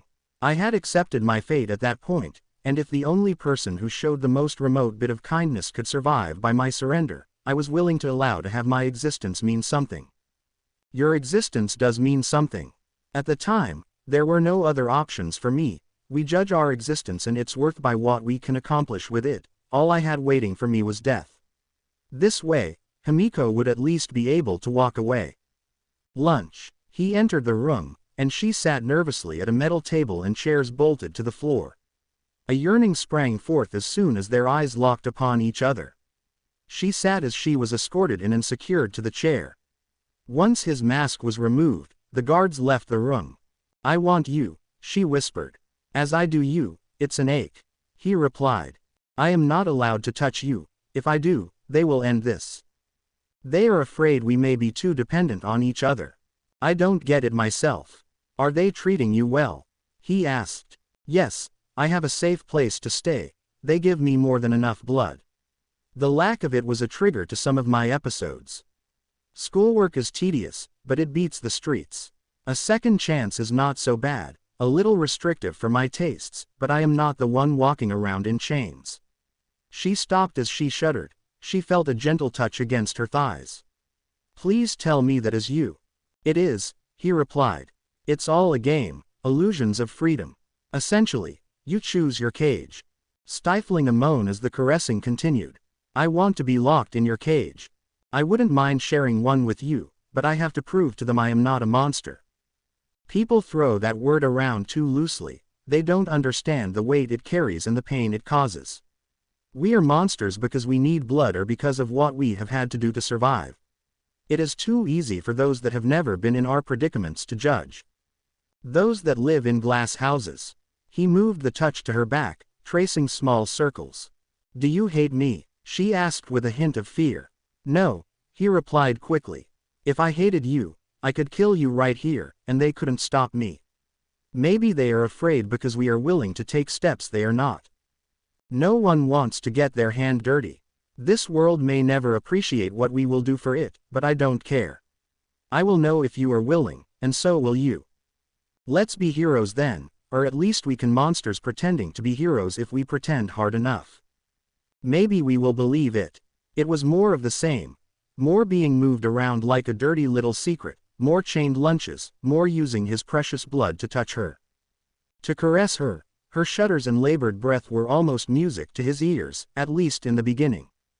Now it was torture of what they couldn't have. They tried to fight it, not to tease each other, but soon, one would ask for it, and the other could not resist. For 2 weeks, he played their game. Today, he wouldn't play anymore. He craved her to drink from the font that was her neck. The blood they supplied filled his belly, but not the need. He was hungry, a deep primal hunger that blood packs could not satisfy.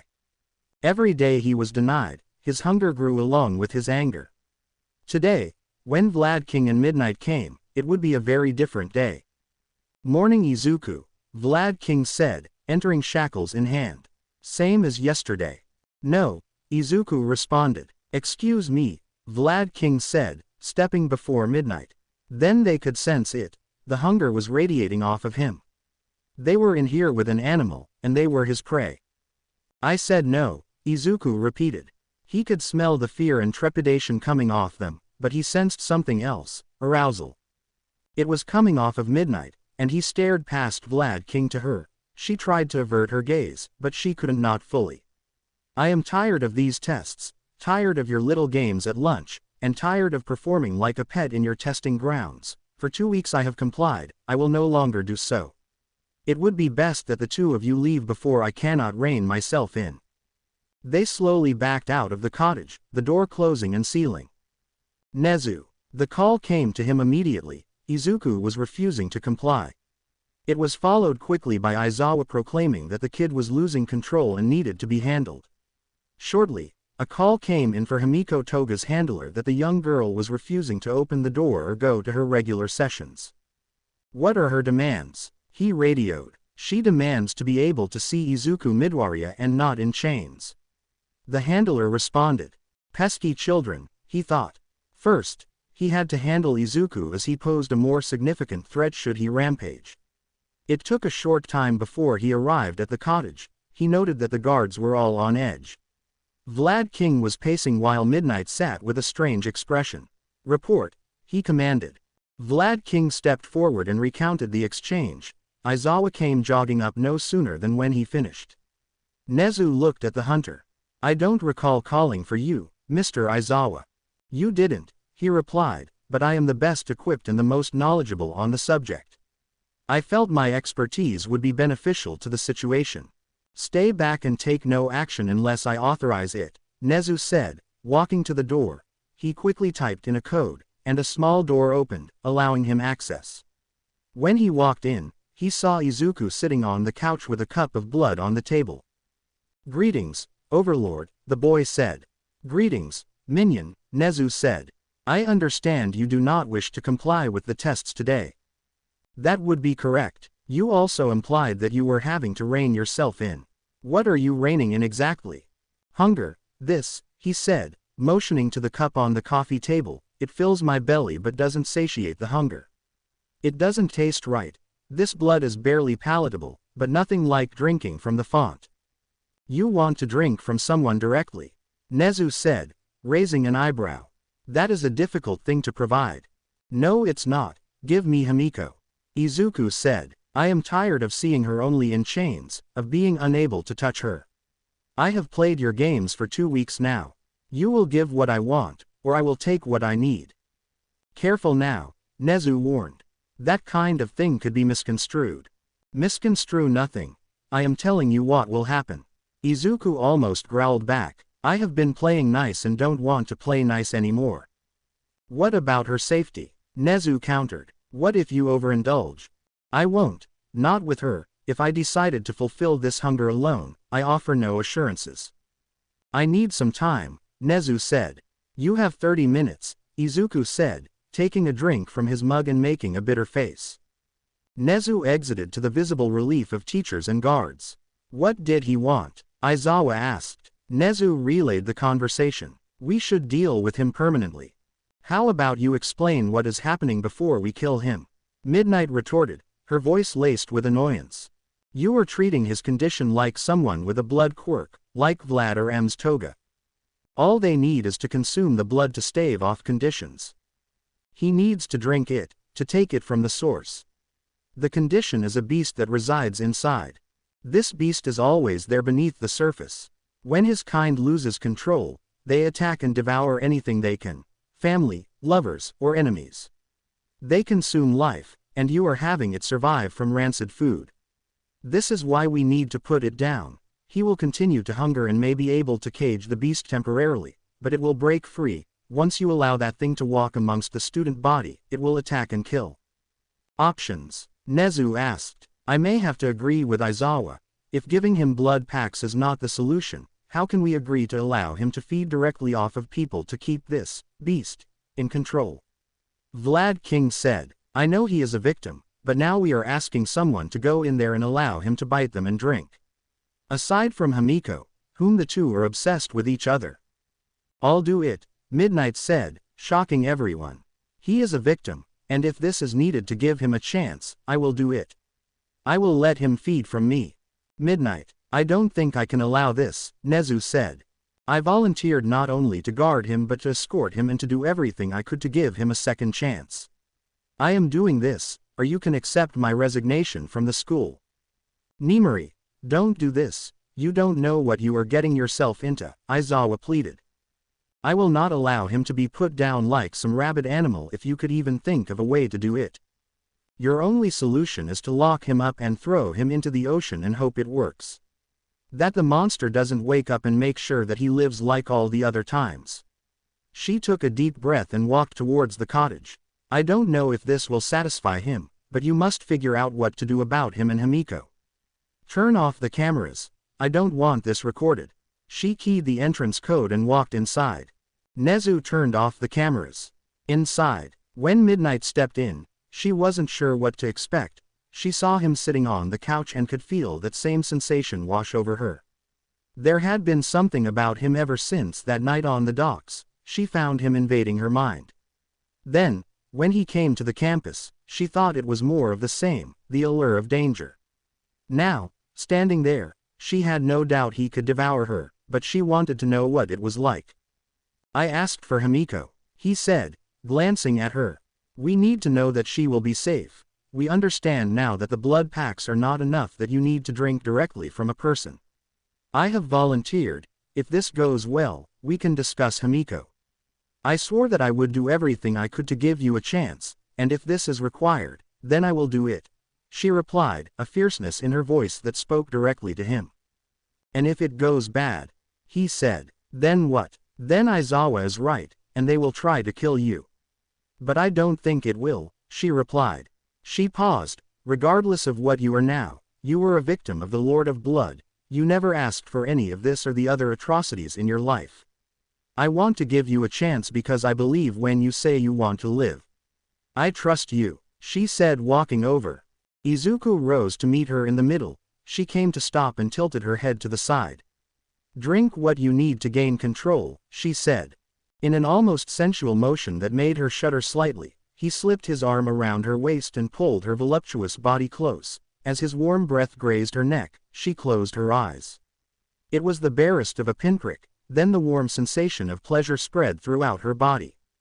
Once limp at her side, her arms slid around his back in an almost tender embrace as the fun ramped up that changed. One arm clung to him, her moans escaping, the other snacked up to his head and pushed it harder against her neck. One leg came up to wrap around his hip. When his hand slipped to her waist and grabbed her in a firm grip, she felt the shiver of a light orgasm rack her body. His hand slid up the back of her scalp and grabbed a stronghold of her hair, tightening his grip. She moaned louder. Her other leg came up and wrapped around him. She could feel his erection pressing against the outside of her beep. She was wet, moving her hips, grinding against him in this position supported by his one arm. She mewed for him to take her. She crashed against the wall, the pace quickening. She used her legs to push down his pajama bottoms. She felt his stiff cock press against her. Reaching between her legs, she fumbled with the release to expose her dripping beep. With a single shift of her hips, she slid him into her. She could hear him grasp as he pulled away from her neck. She felt lightheaded, but nothing would stop her now.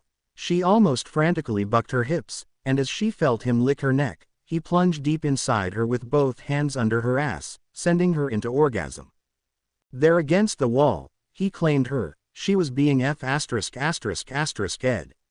Wild and passionate, he buried himself into her with her screams of more or harder. He obliged till words were no longer possible for the heroine-only cries of pleasure. Soon, she was bent over the couch as he plunged back into her. His finding the back of her scalp, securing a handful of hair, he pulled her back. She screamed in pleasure. He dominated her, and she didn't want to resist. As she came again, she began to plead for him to release inside of her, pushing herself back to meet his nearly violent thrusts. The sounds of her flesh colliding was a near symphony of pleasure. When she heard him growl that he was about to come, she begged for him to do so inside. She felt him come, she could feel it, and she loved it. Panting, her sense dancing back to her, she realized she had just ed a student, that she had just been taken against the wall and ravaged. And she wanted it again. She stood up momentarily, her legs shaking, and turned and looked at him. She didn't feel that wave of hunger coming off him, but she wanted him again. Dropping her knees before him, she plunged his cock into her mouth. She was happily surprised as it returned to full mast, and she twirled her tongue around the shaft. She looked up to see him staring at her, pleasure etched in his face. Not breaking eye contact, she took him in and held it there, her eyes watering till she pulled back to breathe before doing it repeatedly. When he grabbed her head, she moaned around his cock. She pulled back enough to say, my mouth, before she deep-throated him again. She felt the ache intensify between her legs when he did what she wanted. Her hands were free. One snaked down as she started vigorously fingering herself, and the other freed her as she tugged and pulled at them. She could feel his cock pulsing in her mouth as he unloaded. She gulped it down as she brought herself to orgasm. She fell back. They will get concerned if I don't go out there. Does this mean you will bring me Himiko? He said, thoughts of ravaging midnight again dancing through his mind or of ruining Himiko and her simultaneously. I will advocate for it, she said. Her senses were coming back and at war with each other. She wanted him but felt like she was doing something wrong, aside from the student-teacher part. Many students had tried, but none had. He hadn't even tried and had succeeded. She needed to step away. She needed to clear her head. She could tell he was still ready. She wanted to be filled by him again. With a deep breath, she double-checked herself in the mirror. Thank God for waterproof makeup. She exited the cottage. Outside. Well, Vlad asked. Midnight turned so they could see her neck lightly bruised, not even as bad as a hickey. It was intense. This sensation washes over you. I couldn't even think about fighting back. It is called the ki. For some species, it has paralytic effects. I have even heard it has a dream-like quality for some, Izawa said. How do you feel? A little lightheaded. That aura was gone once he was done, she said. I think we should allow Himiko and him to be able to touch. And if it turns physical? Vlad asked. Then it does, she said. The more we forbid it, the more it will take on a forbidden fruit aspect. The other represents something for the other that they have been denied. Either we give it for them, or we can expect them to continue to rebel. And how do you propose to keep this beast under control? Nezu said. For now, I will let him feed off of me. I am sure Himiko will also volunteer until we can find a different solution. If not, we will fail. She said as she started to walk away. Now, if you would all excuse me, I want to decompress. Himiko. She didn't trust them when they told her they would be taking her to Izuku, but she didn't have any other way to see him. She knew from their talks that he was in some cottage in the woods, but that was all she knew. From what she saw, the campus itself was huge. So she followed along for now. She perked up when they started leading her to the woods. She could barely contain herself when she saw a cottage. Then she noticed the guards and the teachers. Her eyes narrowed some as she stepped forward. Vlad-sensei came to meet her. Hello, Himiko, he began. While we wished that the two of you would not have resorted to this course of action, we have decided to allow this. Gee, thanks, she said, her voice dripping with sarcasm. Do I get to key your feet now in gratitude, or can I go see him? You may go see him, he replied. Once you leave the cottage, you will have to return to your dorm. He reached into his pocket and handed her a small white box with a button. This is a panic button in case things go wrong. Regardless, you will be returned to your dorm at 9 p.m. If this goes well, we can discuss making it a regular thing. Let me guess, I have to take the button. Yes, that is non-negotiable.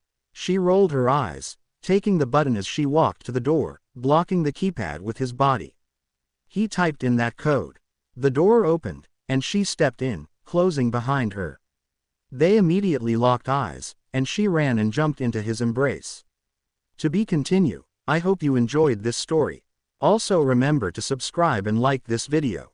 See you in the next video.